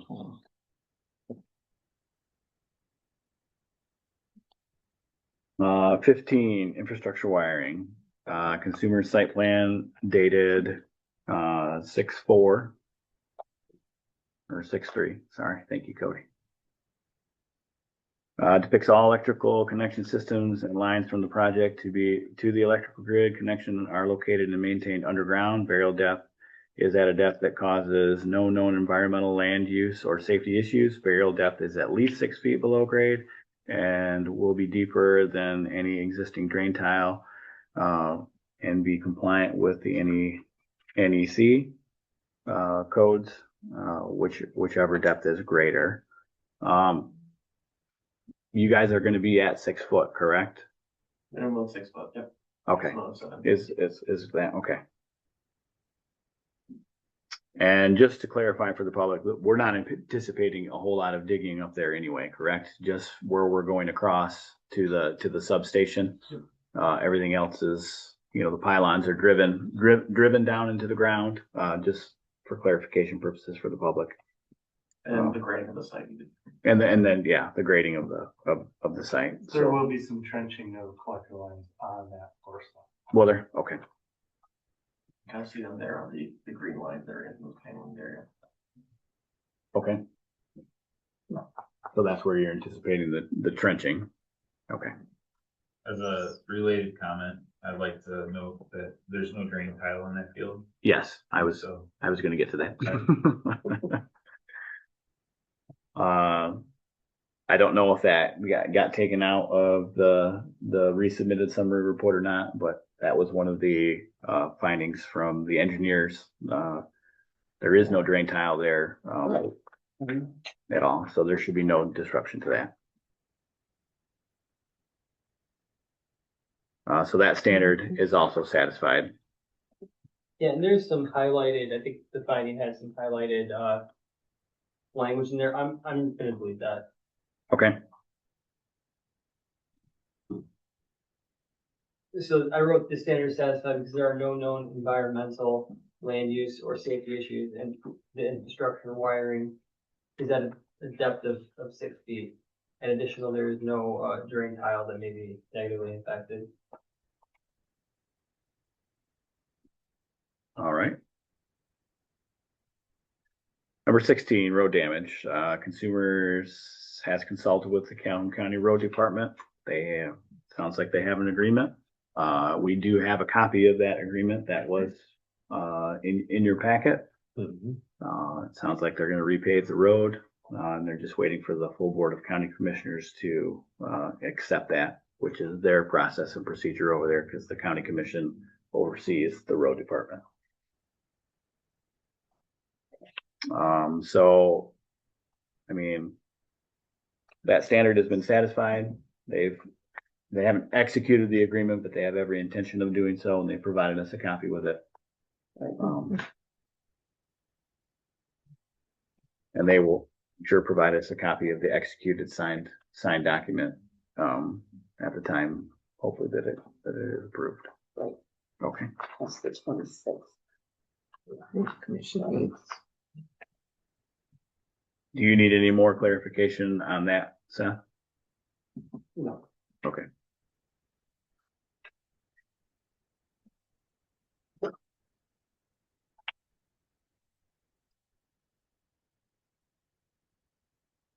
The finding of the findings from McKenna just asked that the township, confirm that there is an agreement and it is satisfactory, which we have done. 17, construction codes, towers, and interconnection standards. The planning commission finds that Consumers is committed to constructing the project in compliance with all applicable state construction and electrical codes and local building permit requirements. The planning commission further finds that Consumers is committing to complying with the Michigan Public Service Commission and Federal Energy Regulatory Commission's standards. Findings from our report, the applicant notes that the generator interconnection agreement is anticipated to be in place by the end of 2025. The recommendation is that it be provided to the township upon final execution. Can you guys just touch on that real quick, on what that is? Just in layman's terms, just for the public, I mean, it's not an agreement with the township and the applicant. Yep, and agree with this, providing transmission company, MISO, to connect our system to their grid. So, they do studies on the electrical grid throughout 9 states, which is MISO may be included. And we are required to make sure that our sites can meet the transition lines needs, and so they may do upgrades and so forth. So they do extensive studies on those. The generator interconnection agreement is pretty much what MISO does, is they take a study and they make sure that our site is compatible with the transmission system. So that is an agreement that we go back and forth with MISO, and they make sure that, yes, it can be connected to the grid, and we move forward with that. So it's a long drawn out process. Which I would anticipate will not necessarily be until you guys are up and running and you see exactly how much power is being produced, correct?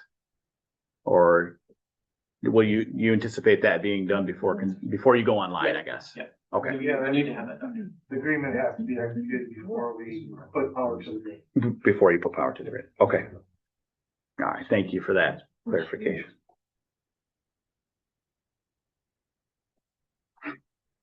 So they've explained to us what that is.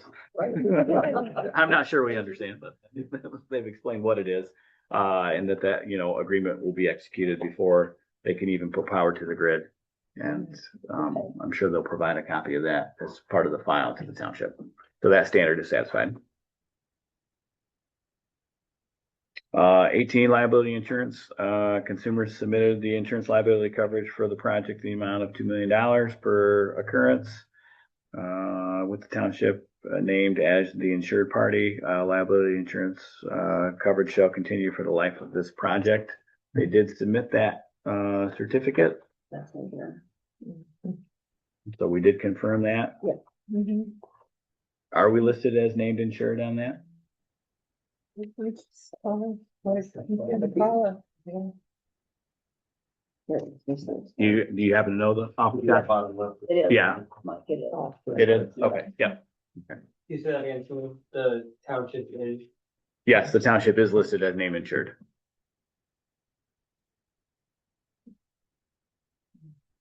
So they have provided us with that, and we are listed as name insured. That standard is satisfied.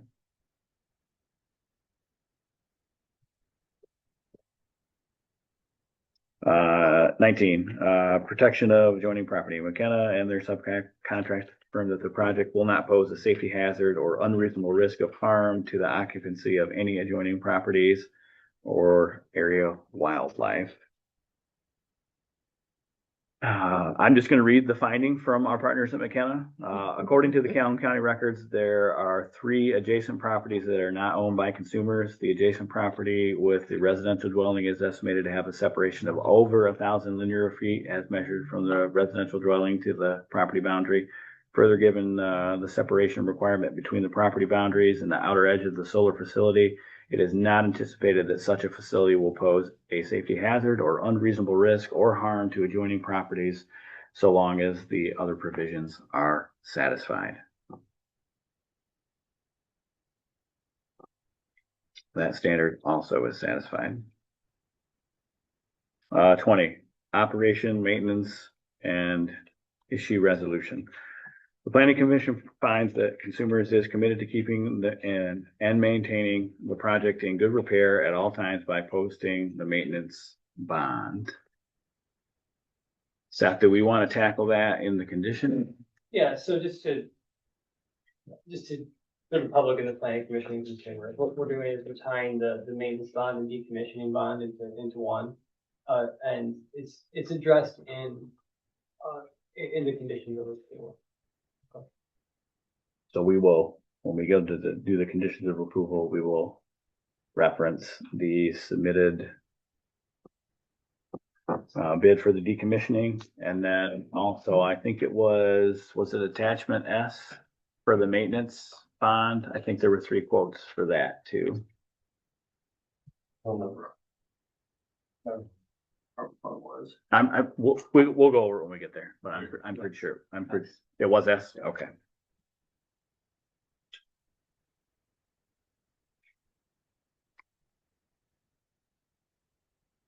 So provided that they agree with, what we're gonna set as the bond amount, I would consider that standard satisfied. When we get there on the conditions.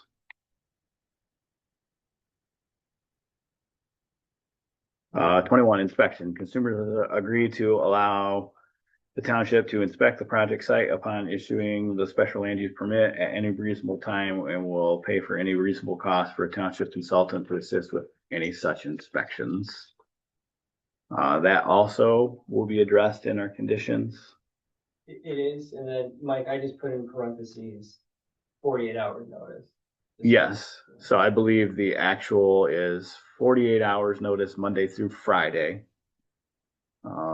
It's addressed in the condition. But it is addressed in the conditions, yes.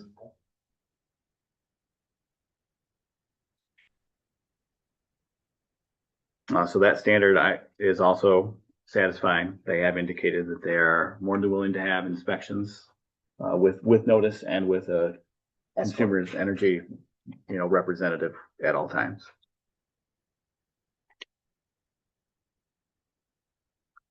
Repair documentation. Consumers agree to provide a detailed policy and process book to the township zoning administrator for the repair, replacement, and removal of all manufacturing defective, worn, or non-compliant parts of the project during the process of this book should consider any ordinance requirement or project performance deficiency. The process book shall also include a detailed maintenance schedule.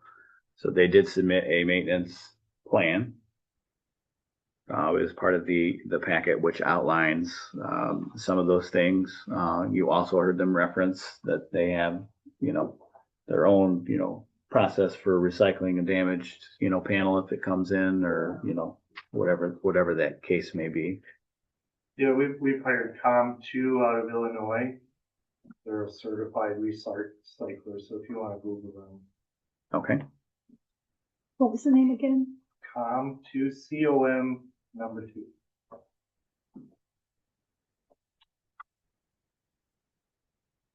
But they did provide the documentation in their original application, which outlines those procedures, I guess, if you will. So that standard also is satisfied.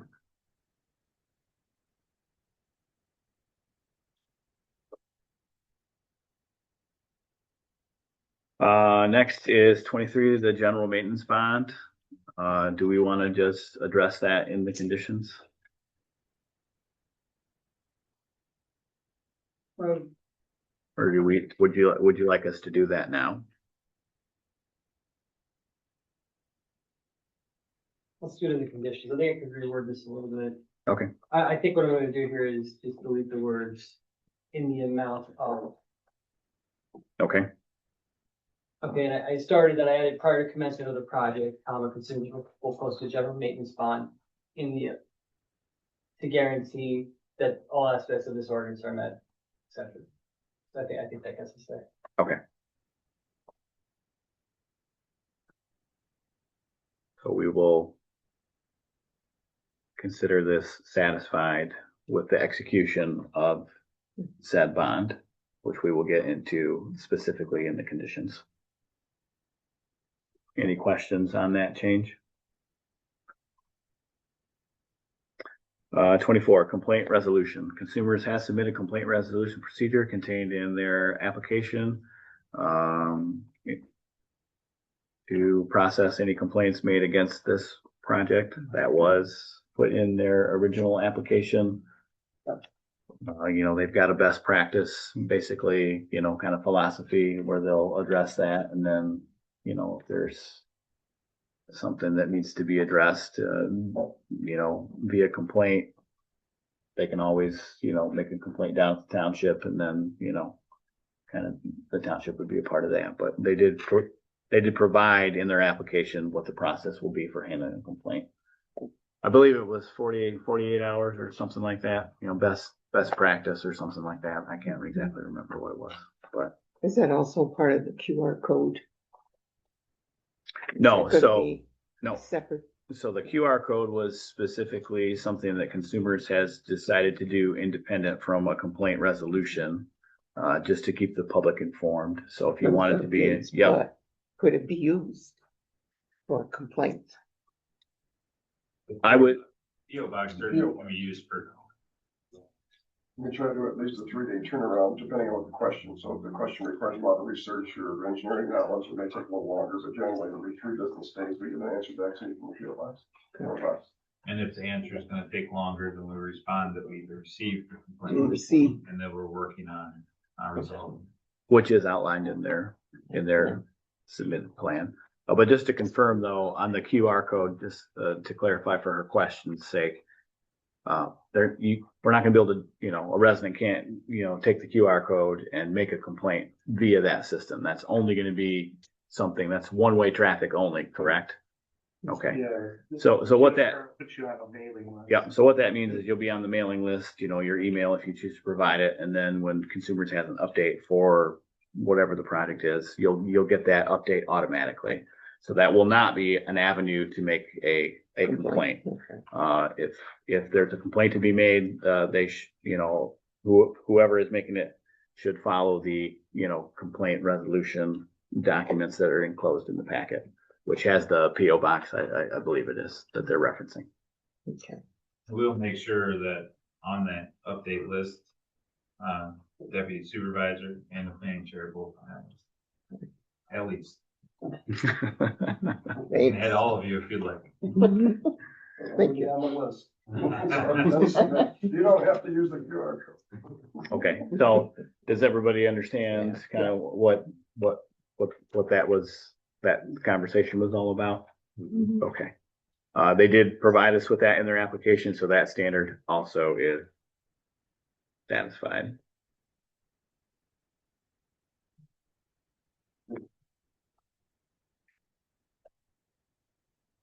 Uh, 25. Abandonment, consumers will decommission the project if it does not produce energy for a period of six successive months or longer. So this is something that we're gonna need to use our waiver on. And let me just kind of explain why that is. So basically, if for whatever reason, the consumers is not generating power from that site for 6 months, we would consider that site needing to be decommissioned.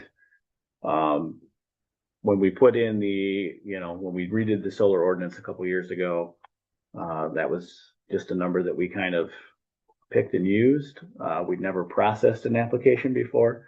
Our good friends at Consumers kind of said that's an unrealistic number for a variety of reasons. And the biggest reason I would think would be supply chain constraints. A lot of these things that they use there take years of, you're on a waiting list to order, I would assume, correct? Correct. Okay. Yeah. So like I mentioned the other day, the worst case scenario would be something damages, you brought up a hurricane or a tornado or whatever damages our main power transformer, the main transformer in the substation. Those are one-off specialty built. It'll take us upwards of 2 years to receive one. And that's after we get the design approved. Wow. So I Because have, of the 6 month. I actually prepared some language here that I think could address the waiver. So Okay. the planning commission waives the 6 month standard provided that consumers submits written documentation to the planning commission explaining the reason for an extension and anticipated resumption date. The planning commission shall not unreasonably withhold granting a request for an extension. Okay, I mean, is everyone, I mean, that's a pretty important provision. Okay. So does everybody kind of understand? We don't want to do a text amendment to the zoning ordinance. But, we'll get there eventually. But that is one of the reasons that we, put the waiver in the new zoning ordinance specifically so that we could address, things like that come up that are, beyond our control, an applicant's control, or just, in general, supply chain issues and that kind of thing. So is everybody okay with that change? Okay. Is consumers okay with that language? Okay.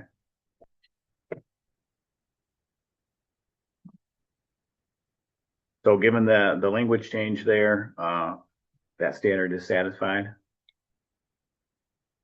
And that keeps the township and the planning commission in the know of what's going on if there is a problem out there. So they'll have to, let us know, and then we would grant them, whatever time that they need. And you can't unreasonably, deny that request. Is basically what that waiver language is gonna stipulate. Okay. 26, removal of site renovation. Subject to the conditions within the resolution, consumers agrees to remove all project infrastructure and restore the project site to its original condition. So the findings from our partners at McKenna were comments, pertaining to their decommissioning plan, which have a direct impact on this provision. Jim, did you have anything you wanted to add on there as far as that goes? We just, I think the one point was that the cover letter had one standard, and then the documentation had a separate standard. And we just wanted to get clarification that the document standard was the one that would take everything out to a depth of 6 feet. Yeah. So as long as that's said, I think we're okay with the requirement. Okay. So that is something that we have talked with you guys, about. I do believe in the resubmitted documents, it is correct. It is 6 foot. Yeah, Yep, okay. the stuff we just got. Yep, the stuff that we just got, which is, online for the public to review. But that is one of the reasons that when we get to the conditions, one final package of everything that's been resubmitted is best practice. So that is consumers' in anticipation that they will meet our zoning requirements of the everything to 6 foot, correct? Yes. Okay. And that has been noted in that resubmitted documentation that we have. So that standard also is satisfied. 27, decommissioning.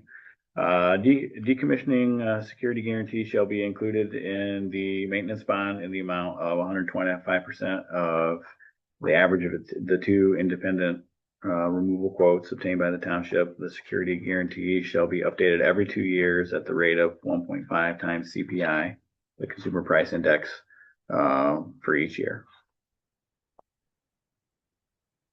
Shall we address that in the conditions, Seth?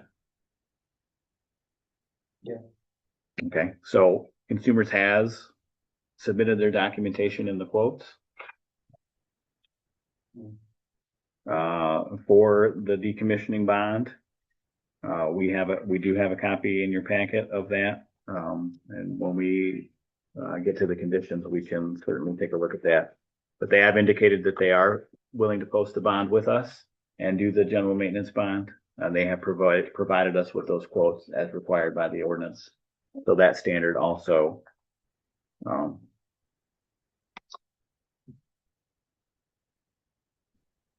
is satisfied upon the execution of that bond.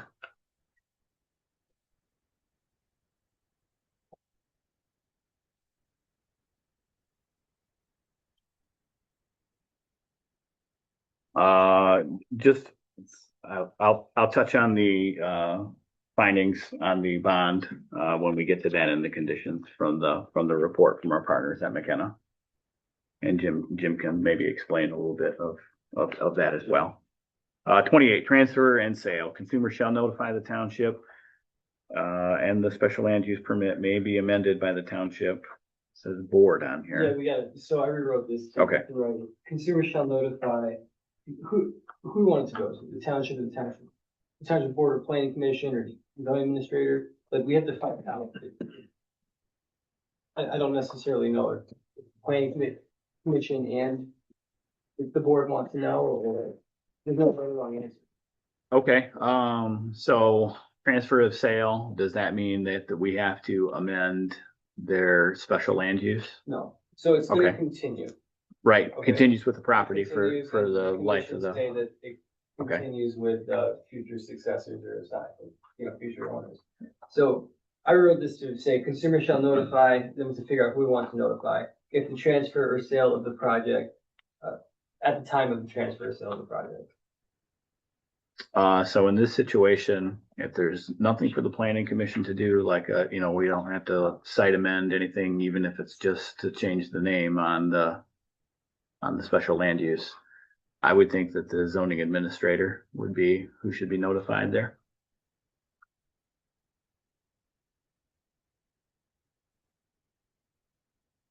Are you, if you want to put the planning commission on there, that's fine, but there's gonna be nothing for the planning commission to do there, so to me, it should just be the zoning administrator. It's typical. Okay. Does anyone have I agree. a problem with that change? Okay. Difficulty, more work. All right, so that standard is satisfied.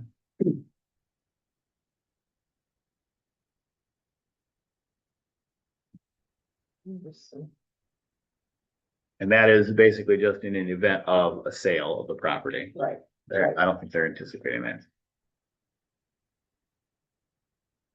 Okay, That's one. that's the last one of the finding of fact. Let's not do a motion to the resolution for findings or for the conditions now. Okay. Because that's an attachment to the finding. Okay. Okay. All right, the next thing we're gonna cover are gonna be the conditions of approval. It's the, says conditions of approval right on it. There's that.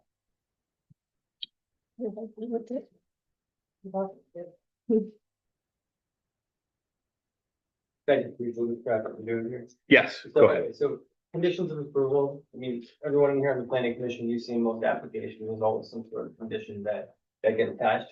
It's no different with renewable energy. Not every ordinance is gonna account for every single nut and bolt that needs to be, addressed in your application. So what we have here is just, your zoning enabling act and your zoning ordinance allow for reasonable conditions. So what we did here was, there's usually a, quite a lengthy list of conditions that could be attached to these types of applications. We developed these, through my office and through, the zoning administrator and with the PC chair, to come up with conditions that we felt were appropriate. I don't believe consumers have an objection to these. And if you just wanna run through them, the only thing that I added, to the documents that you have is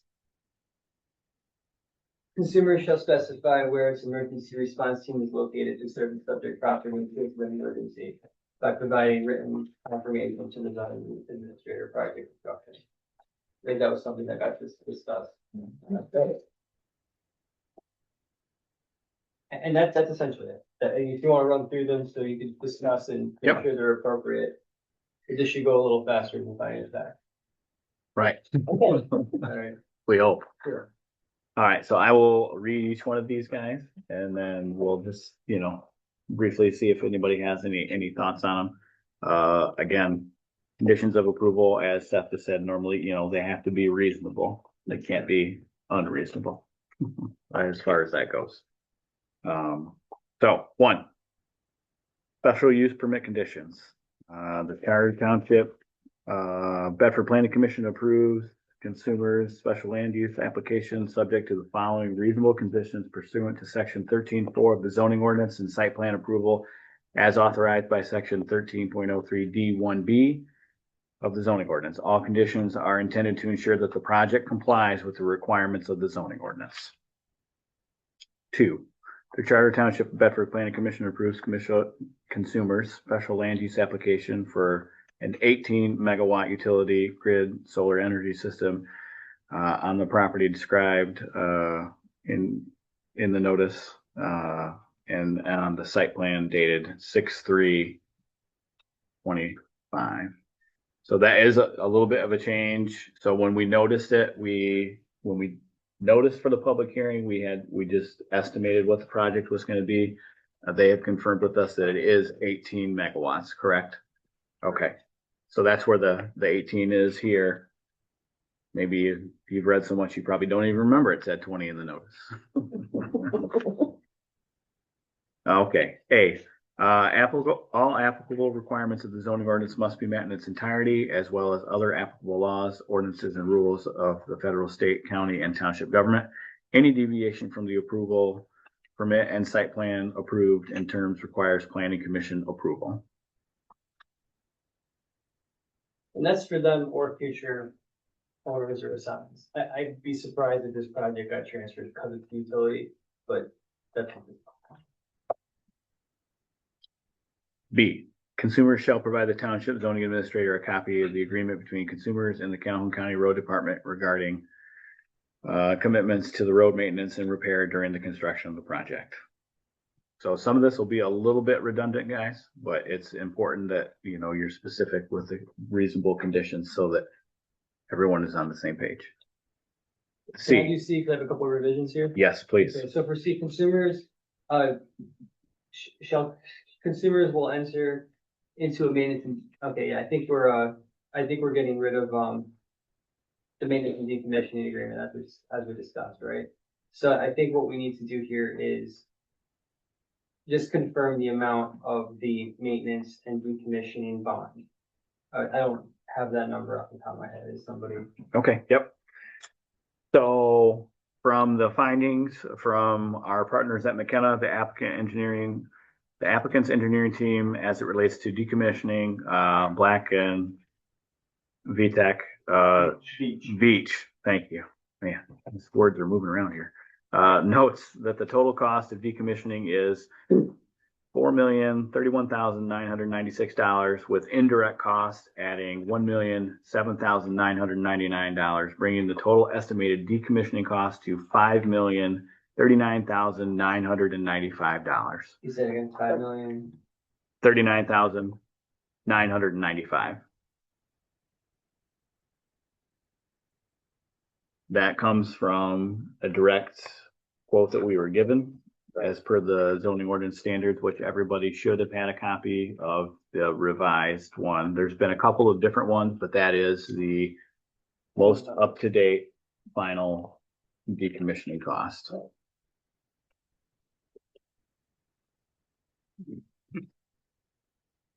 Jim, do you have anything that you'd like to add on? So the specific? township requires 125% of the value of the decommissioning.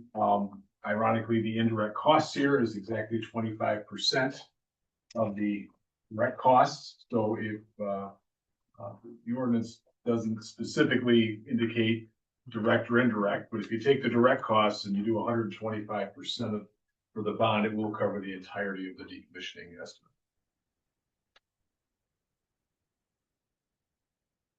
Okay, so are you recommending then that we use the full number, correct? Well, and I guess that's, I think we would recommend initially that, if you just take the direct costs and base 125% on that, it will cover the entirety of their estimate.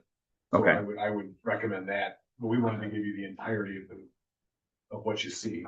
Okay, So, because contingencies aren't, those are not actual costs, they're just. okay, That's what the 125% I think is for. Okay. Those costs. got it.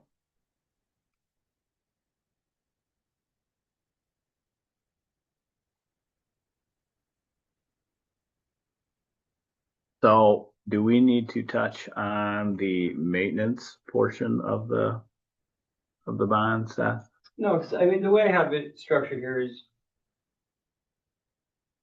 consumer shall. Let me see.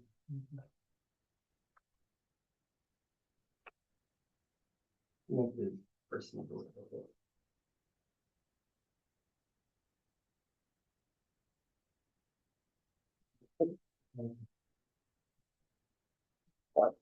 So, but it's combined into one, right? Well, that's just the Well, that's decommissioning for cost, something else. maintenance costs or something, so that's. Okay. About 2 million.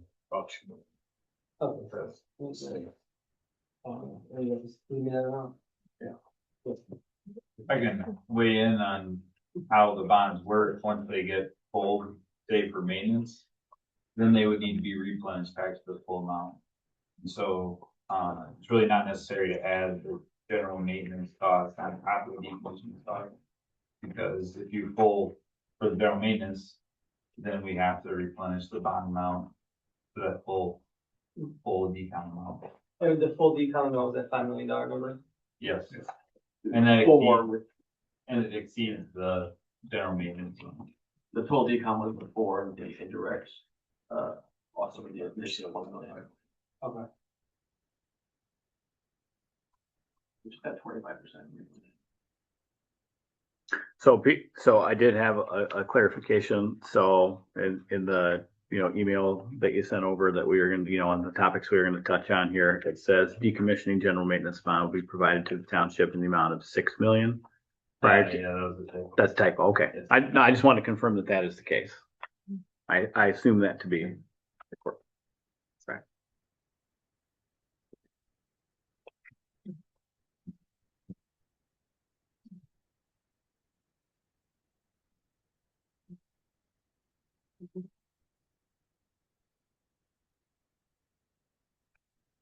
Okay, so I reworded this to read as follows, so you ready for it? Yep.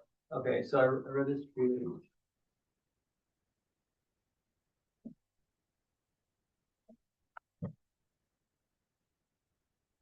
Consumers shall submit a maintenance and decommissioning bond in the amount of $5,039,995 as confirmed by Black and Veatch, and this cost estimate shall be reviewed every 2 years as required by section 4.44D of the Township zoning ordinance.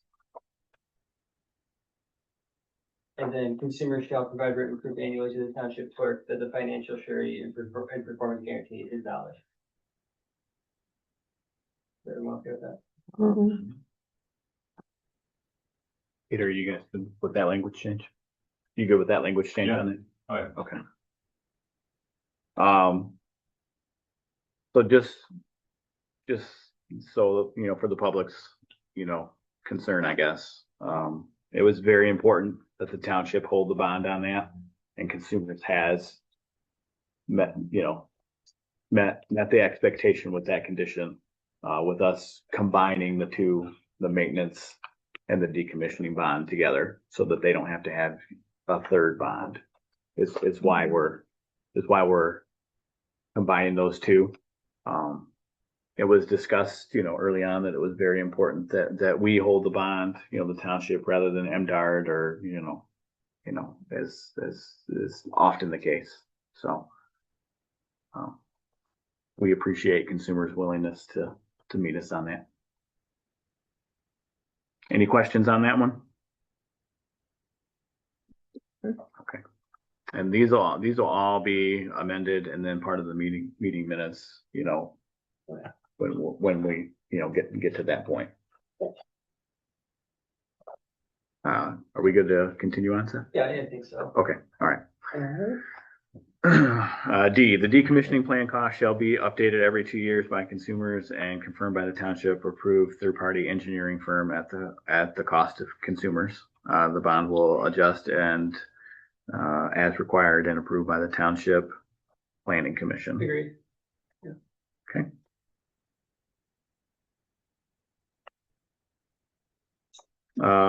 E, the township will not accept salvage value as any part of maintenance and decommissioning bond security. That is a change that was notated in the resubmitted bond or resubmitted decommissioning estimate. The first couple that they provided did have salvage value in there, which we would not accept. They did meet that requirement by giving us a couple of estimates that did not include salvage value. F, prior to construction, applicant provides a fully resubmitted set of documents containing all resubmitted documents, agreements, and site plan revisions. The township will require one complete hard copy and one digital copy. That will not be something that we review again. So there'll be the digital copy, which we will make available on the website somehow, some way, with the work from Cody and, you know, the staff, and breaking it up into little bits and chunks so it'll fit on there. And Right at the end of that, subject to administrative. Seth, do you want to add on it?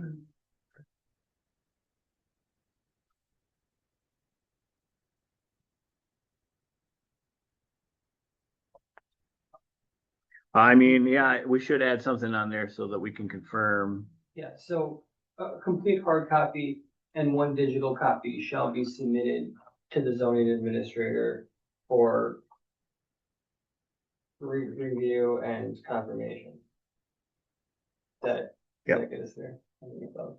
Is the planning commission okay with Cody doing that? And all he's going to do is make sure that everything that we're basing our decision on today is in one place, one final document, because we've had several different versions of everything. Any questions on that? Submitted to zoning administrator for review and Confirmation. Can you say that again for me? I'm sorry. Just for your. Okay, all right. Thank you.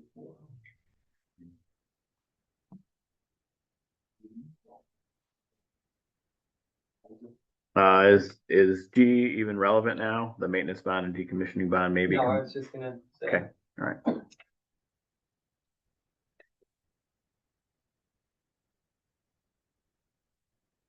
And then also The next one is referring to the decommissioning at 6 months. Do we, I was thinking at that too. I don't think, we need that either Mhm. because that was addressed in. in the waiver, finding of fact. in the finding of fact? Okay. This is where I also added in the emergency response plan that they will, provide written notifications to the administrator Okay. prior to construction of whether it's. All right, next, construction, delivery, loading, and unloading hours shall be between 7 a.m. and 6 p.m., Monday through Friday. And no Saturday work shall begin before 8 a.m. Work shall not be conducted on recognized federal holidays. Work conducted outside of the established dates and hours requires prior written approval from the township supervisor or designee. So that is something that was, it's up to us to kind of determine what the hours of operation are going to be. We did sit down with consumers and, 8 o'clock on a Saturday, I think is late enough. They need to get, a full day of work in, you can't have them starting at 9 or 10 o'clock. That's Right. just not going to work. But it keeps noise from happening at 7 a.m. Right. And really the only noise is going to be when they're driving the pylons. That's going to be, Do the major. That's the deal. it's going to be the major noise. So they did indicate that, they are more than willing to work with, those kind of hours being set that way. That's kind of how we came to that decision. Does anybody have any comments or concerns about that? Assuming they already said they're not working on Sunday. Correct. There'll be no Sunday work at all.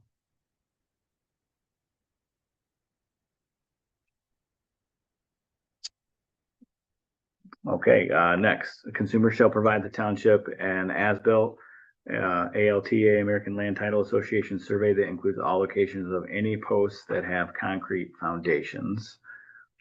This is just a provision, or I guess a condition that we generally see on special land use Yeah, it's apps. standard. They don't have any concrete footings from what I understand. It could become relevant if there's ever a site plan amendment, special land use amendment where it expands.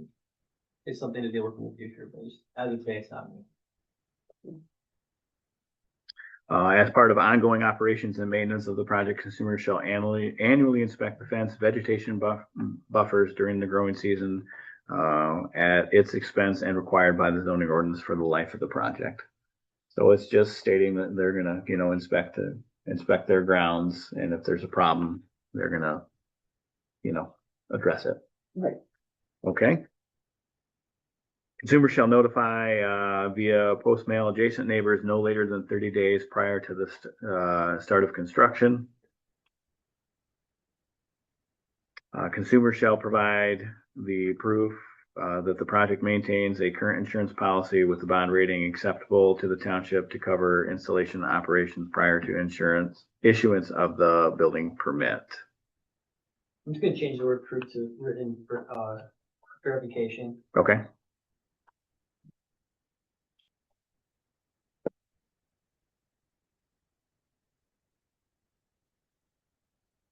Is the 30 days still okay on the written notice to the folks? We're doing our darndest. I know that was a concern in our meeting. It's going to be, we'll have to make it work. Okay. Sure. All right. For non-emergency access, the township and its representatives shall have the authority to inspect the project, any of the panels, racks, roads, and or accessory structures upon reasonable notice of that being at least 48 hours, Monday through Friday, to consumers or future owner and or operator.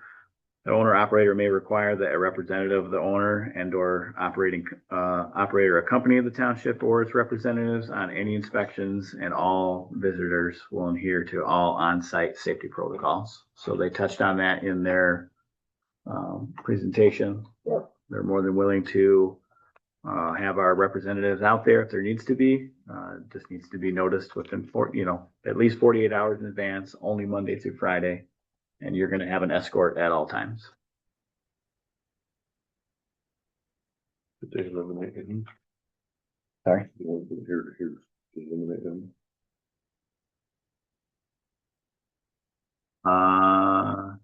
Consumers, shall provide proof that the project maintains a current insurance policy with the bond rating acceptable to the township. We covered that. Okay.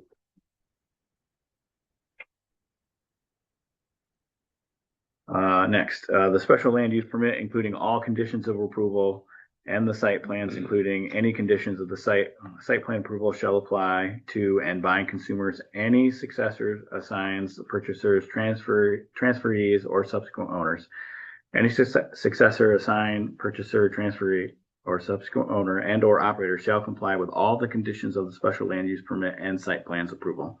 The Chowder Township of Bedford may enforce any violation of the provisions of this special use permit and or site plan against consumers or any successors, assignees, purchasers, transferees, or subsequent owners as provided in the township ordinance or as otherwise provided by law. Any violation of these conditions is considered to be a violation of the township zoning ordinance, a nuisance per se, and the township may seek to enjoin such violation and or otherwise enforce these conditions as provided by law. That was a mouthful. One question for Joe. Yes. In the past, we've done these applications.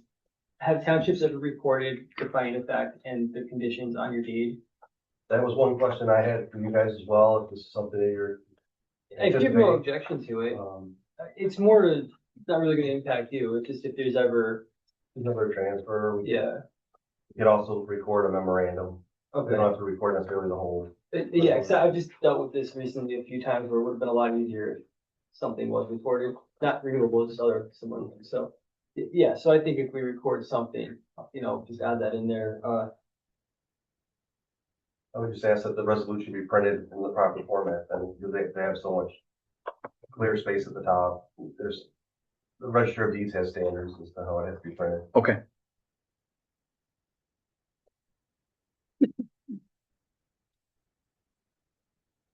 Mr. Chair, Yes. can I ask so going back to the 30 days notice, is that 30-day calendar days or is that business days? Is this on the next? Oh, I'm sorry. About the mailing notification? So it says no later than 30 days prior to the start of construction. So I assume Calendar days. business. Yeah. Is that less of an issue or more of an issue for you? Trying to get clarification. Okay. And if it was dropped for 15 days, Yeah. we'd have big grins on our faces. Is that right? The quicker we get in line, the quicker you get. That is true. The longer we wait. It's tough. We have the notification ready to send out. Okay.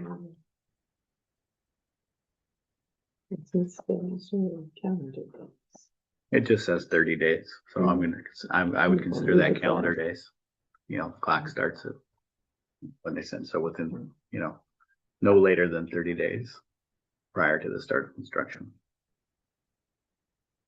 That is something that we did not necessarily consider or talk about here as a group, getting in line for the state money. The sooner we get in line, the more likely it is that we will get the 5,000 per megawatt one-time payment for the green energy initiative. Is that, I know we're kind of going backwards here, but I mean, is that something that the commission would like to consider shaving that down? Or do we want to stick with the 30 days for the residents to understand? I would be okay with shaving it down. If I may ask a clarification also, what distance are you talking about?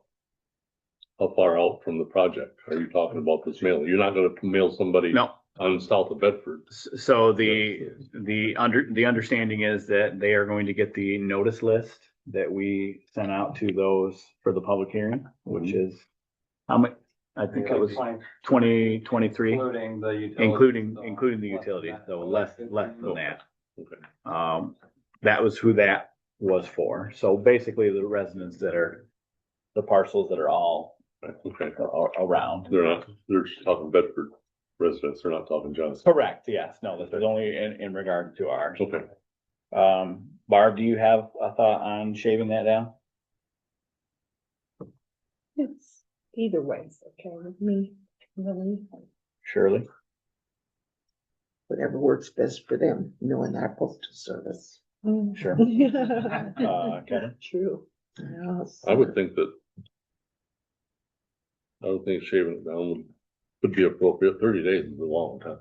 15 is a long time, 2 weeks. It is, I mean, all of these folks were noticed, I mean, They know it's coming. correct. So I would say 15 Trustee days. McKay, do you have a thought on? Was it proposed 2 weeks, 15, 15. 15 days? Yeah, because they'll forget if it's longer than that. Yeah. Don't forget, They'll misplace. that's a good point, don't Forget. forget. Yeah, But you're talking I'm fine. calendar days. Yeah, Correct. true, Tony, do you have? I'm fine with the 15 day. yeah. Seth? We're gonna throw it in reverse here and go, and go back and, so where consumers shall notify via postal mail adjacent neighbors no later than 30 days prior to start of construction. We would like to go with 15. Already got in there. Okay. Oh, what are we still talking about? All right, we can't do 0, guys, but I mean, we did 15. Is that- And that's why we didn't ask for 0. Okay, We accept the 15 days. okay, fair enough. All right, I assume though that does make things a lot easier. Yeah. Okay, Yeah. all right, Mike, on the next one, we got a little bit of a conflict with what we did in the finding of fact. Okay. Consumers shall notify the township in writing after 30 days of any transfer, and then in the finding of fact, it said at the time of the transfer. okay. So we could change the finding of fact, or we could change the condition. I would think that we would prefer to change the condition. At the time of any transfer, that. Yes, correct. Yeah, I mean, I don't think the township wants to find out 30 days after it's happened. Any comments from the group on that one? I get it right. Okay. All right, so we're gonna change that at the time of transfer.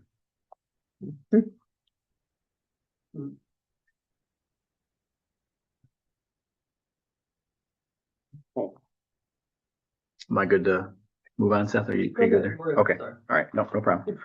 Consumers shall provide the township zoning administrator a safety data sheet prior to construction of the project and comply with part 201 of PA 451 of 1994. So they have provided us with that data sheet. They've referenced that public act and who has the, I guess, regulatory authority and responsibility.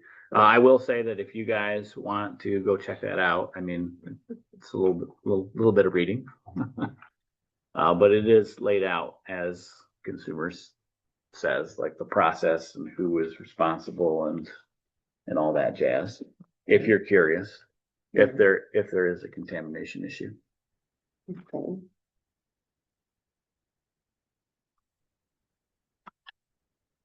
Consumers will provide training for the responding local emergency and fire department services and all fire departments that provide mutual aid prior to the start of the project operations. On-site emergency access and contacts and equipment protocols shall be provided to local emergency services and fire departments in the event of a fire or other emergency. Local services and fire departments training will be held thereafter at the expense of the owner and or operator as requested by the emergency services and or fire department, not more than once per calendar year. So that's just to ensure that our first responders and our mutual aid partners, are able to work together safely if there ever is a problem. I will say that, so we offered mutual aid to Johnstown, and Johnstown offered mutual aid to us. So, I mean, that's 2 birds with 1 stone for consumers, because, as far as that goes. And we can provide them a list, Cody, I assume the fire department has a list of mutual aid folks. Yeah, I mean, pretty much any major fire Johnstown gets toned out on, we get toned out automatically. Okay. It's just automatic. We'll call them in if anything's on the north side of our township or pretty much north of Collier or Kirby. we'll call them in as well. So I would think that list would also include Ross and Hickory. Yep, there's a whole mutual aid agreement. Is there? Okay, all right. Next, upon the start of construction, of the project, consumers shall provide a monthly summary in the form of a written report to the zoning administrator as construction progress and until the end of construction. So they have kind of proposed their QR code as their updates. The bottom line is there that there'll be some way to get an update of construction to Cody, and then he can just make that part of his building and zoning report, which he also gives to the board and the planning commission. So, you know, if you have questions, there'll be hopefully a report there to help you out. Next, consumers shall reasonably maintain the plant material installed as part of the vegetative buffer for the life of the project. Consumers shall replace any dead, diseased plant material by the end of the next growing season, if possible, and if not, as soon as reasonably possible, and as approved by the zoning administrator. So that says zoning administrator there. After it leaves our hands, enforcement lies with the zoning administrator there.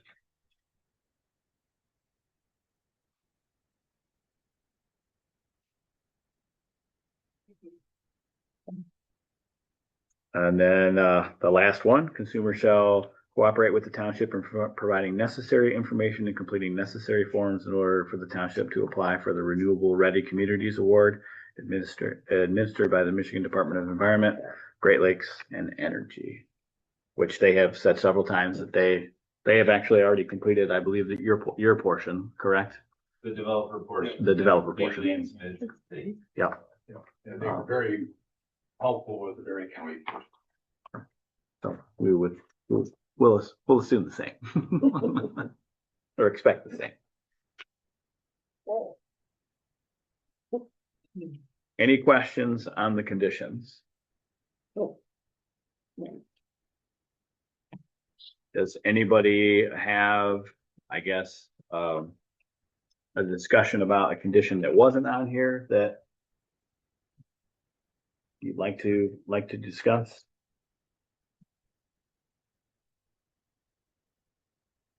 They answered the question that I was going to have about the mutual aid Okay. and training of said both departments, for instance, and I don't know if the training would also include Ross Township. The other one, other mutual aid partners. So at the same time, or at least offered to them. So I mean, I'm sure that's something that consumers can work out with the fire department at that time. I would assume that anyone that could possibly provide mutual aid would be a part of that training. But the proximity of the project in both of the Johnstown and Bedford really, kills a lot of that with, one. More likely than Ross would probably be Hickory Corner Right. in that area. I would imagine the amount of people involved too. I don't know how many volunteers the others had. Not too big of a class or a training session. I did have one, I guess, technical question for the attorney that did pop into my head. So we've used the waiver several times here, notably on the landscaping, where we've determined that right now the screening is dense and visual. What is the process? This is a hypothetical, but let's just say, forest fire, disease, whatever the case may be, and there's a significant decrease in the amount of vegetation that is there now. Does that, once we've given the waiver, are we never allowed to come back to that? Or so I'm specifically talking about, so we use the waiver for the dense visual screening along Collier and Hamilton. Right. We consider it dense visual screening now. What would that process look like? I don't think that's gonna be an issue, but let's just say that it is. I mean, can we compel the applicant to come back to the table, because we would no longer consider that dense visual screening? Provided, yeah, like provided it. Okay. It isn't removed or something, like, I mean, I think we'll see that a little better than provided. Right, right, But okay. is that problematic? Is that making the consumers? They got a significant buffer there. Yeah. But I think what they're saying is that there's like some sort of act of God that wipes it out. But will you? So for instance, Right. so, you know, there's a lot of oak trees in that forest. And we have a very large problem with oak wilt in this area. You know, normally that takes, 5 or 10 years to go through a whole swath of forest like that. But I mean, the concern there would be, so we've granted you your waiver now, let's just say, oak wilt comes through and takes out all those trees. I mean, we would like you guys to come back to the table and, These guys are gonna hate me for saying this probably, but the waiver was, so we didn't have to plant trees at this point in time, but Right. it was not a waiver that we don't have to maintain the screen. that's true, it's not. That's true. That's true. I don't hate you for saying that, Joe. I'm a land use planner by trade. Okay. I'm tired. I mean, my brain's not working. So, We're here to be good partners. okay, If we all right. find, if the township determines that there's insufficient screening due to any number of reasons, right? Okay, In the area that the waiver was granted, then, we'll come back to the table and have a discussion about what it means to reconcile that issue. okay. All right, so my question has now been answered by consumers of all people. Appreciate that. Seth, so I don't think we need to actually change anything there.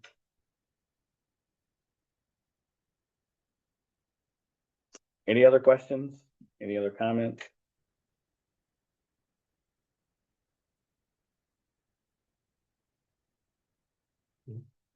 All right. So a couple of thoughts. Yep. I wrote quite a bit in here in defining the fact and conditional conditions of approval. And I prepared a proposed motion as well. Okay, The whole bunch of track changes before. Go ahead and vote and go through these. So the planning commission and the consumers want to do everything before that happens. Because if they approve it, that is what it is. Okay, so do you want, I talked to Cody, we could probably get this printed out. It could take a few minutes, read it through. Or you can just. you know what, I think that's a good idea. Why don't we get them printed out? We'll take a brief recess. Consumers can, look everything over. The team can look everything over, and then, Yeah, and then it we, doesn't be long, it's not. yep, and then we'll come back. Just the proposed motion that I wrote is. If there's a motion to approve, then it would be so-and-so move supported by whoever to approve. The requested consumers energy, special land use, and site plan dated June 3rd, 2025 for an 18 megawatt project on property.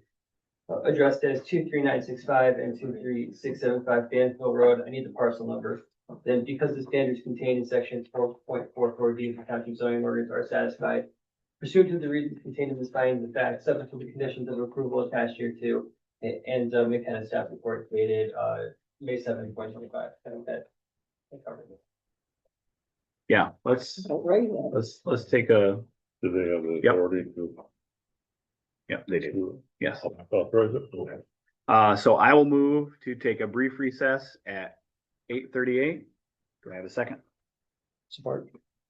Thank you.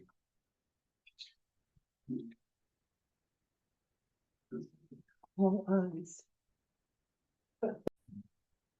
Okay, I'll move to reconvene the meeting at 9:18.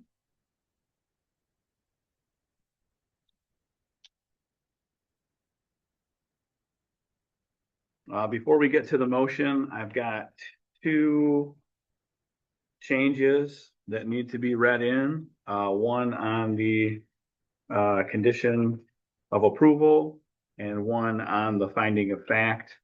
There were also two other changes that were both grammatical. On the conditions, we have the correct spelling for black and, what is it? Beach. Beach. Beach. What was that? That's letter C, 2C.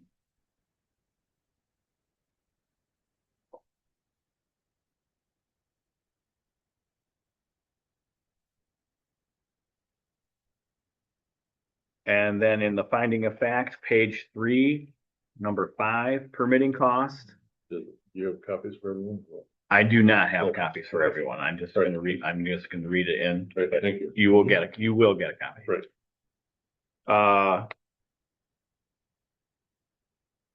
So number 5, in the finding of fact on page 3, permitting costs.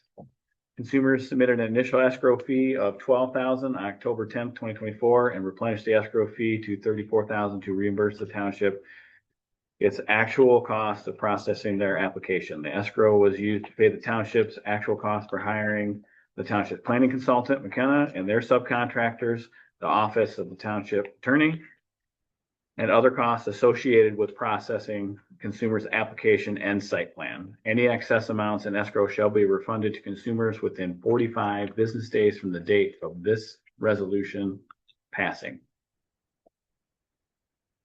So there was a blank there. In the first draft, it just after the attorney, it just said other costs. So this says and other costs associated with processing the consumer's application. And then there was also a request for space provided between number 15 and 16 in the finding of fact on page 6. And removal of a double period from that same one that I just read, number 5. At the end.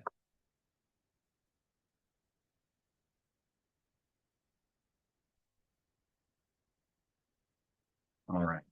Mr. Chair, can I ask for one clarification? Yes. Before you go to vote. The approval of this resolution and the conditions constitutes not only the special use permit, but also the site plan approval for the project. Yes, that is correct. And the planning commission oversees both of those things. So yes. Okay. Did I cover the changes? Okay. All right. Trustee McKay, did you want to step away from the table here? I have to recuse myself because I own property within the zone, so to speak. I will step away. Thank you.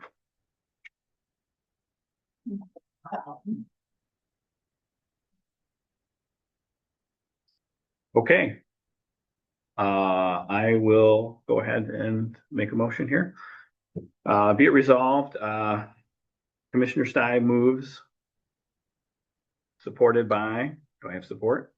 I'll support. Commissioner Brown. To approve the request of Consumers Energy's special land use application and site plan dated June 3rd, 2025 for an 18 megawatt solar farm on property addressed as 23965 and 23675 Banfield Road. The standards contained in section 4.44D of the Township zoning ordinance are satisfied pursuant to the reasons contained in the finding of fact, subject to the conditions of approval attached hereto, and the findings contained in the McKenna staff report dated May 27th, 2025.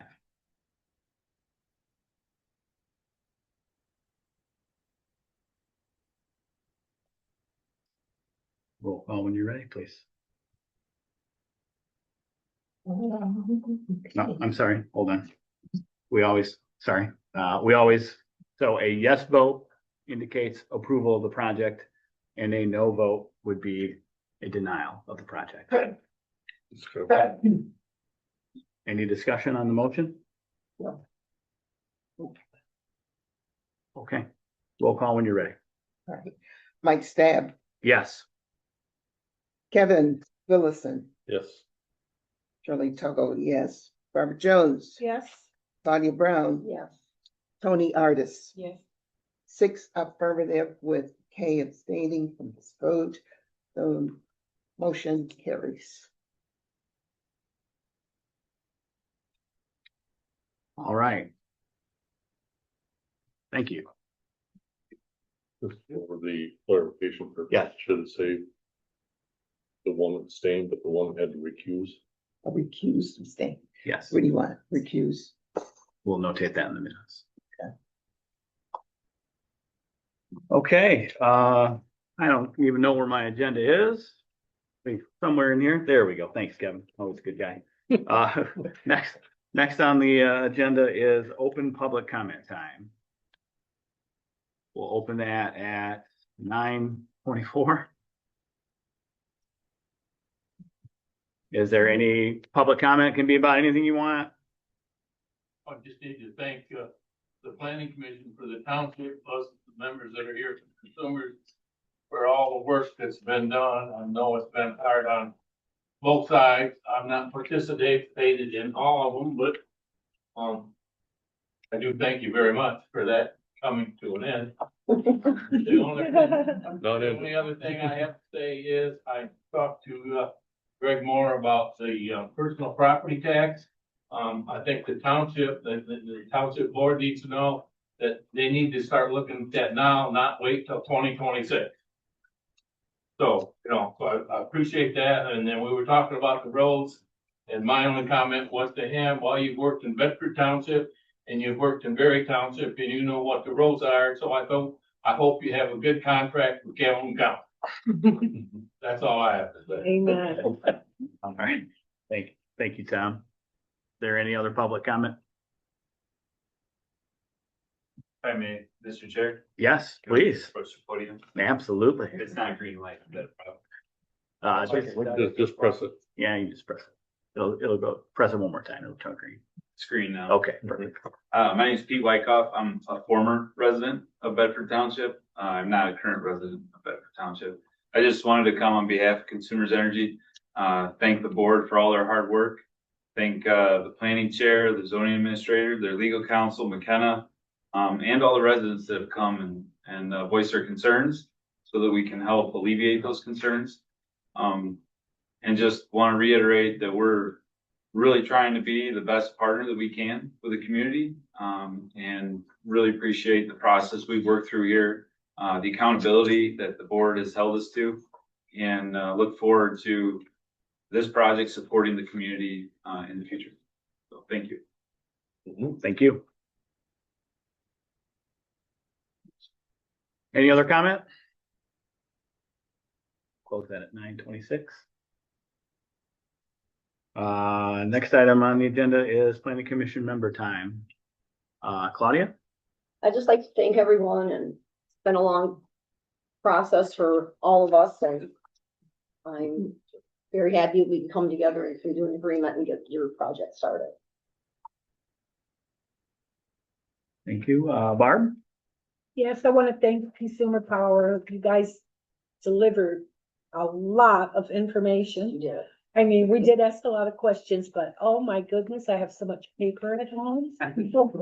Oh, yeah, and in spite of what they said on the radio today about Consumer Power Company raising their rates, you're okay with me.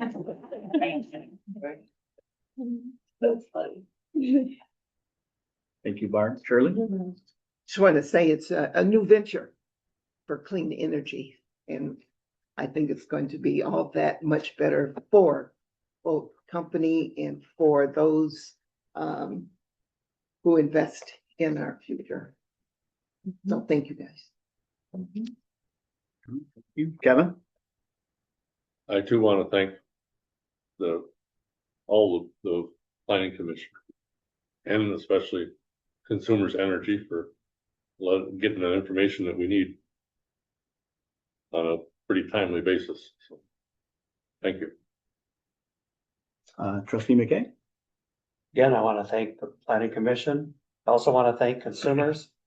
And as a semi-retired professor, I had to actually look up new words that and that material safety data sheet that I didn't know what they meant. So I can still learn. Thank you all. Tony? I'd just like to thank everybody for their effort in getting this project through. Well, I have a much longer spiel than the rest of the team, but I'll be quick. Yes, thank you to the entire team.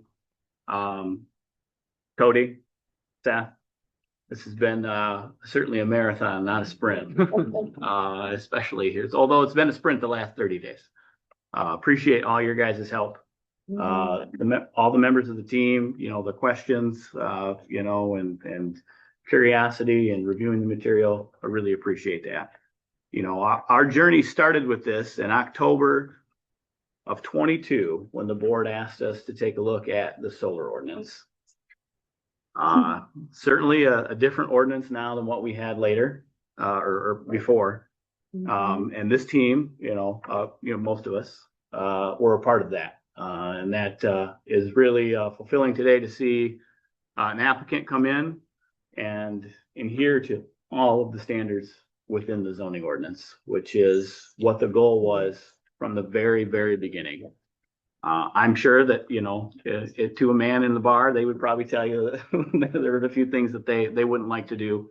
But the main objective of our ordinance was to make sure that it was screened from the residents, that it wasn't going to disturb the residents with noise. And,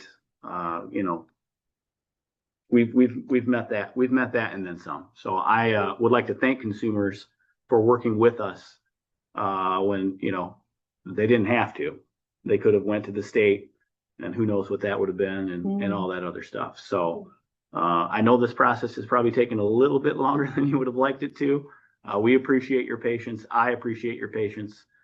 We've had lots of, extra meetings and, stuff being resubmitted and all that good stuff. And I appreciate it. The team appreciates it. Absolutely. And I'm very happy that I've had the opportunity to lead this group through this process and kind of come full circle on the zoning ordinance, Absolutely. So thank you. With that, I will move to adjourn the meeting. Our next meeting is July 22nd here at the Township Hall at 6 p.m. Thank you.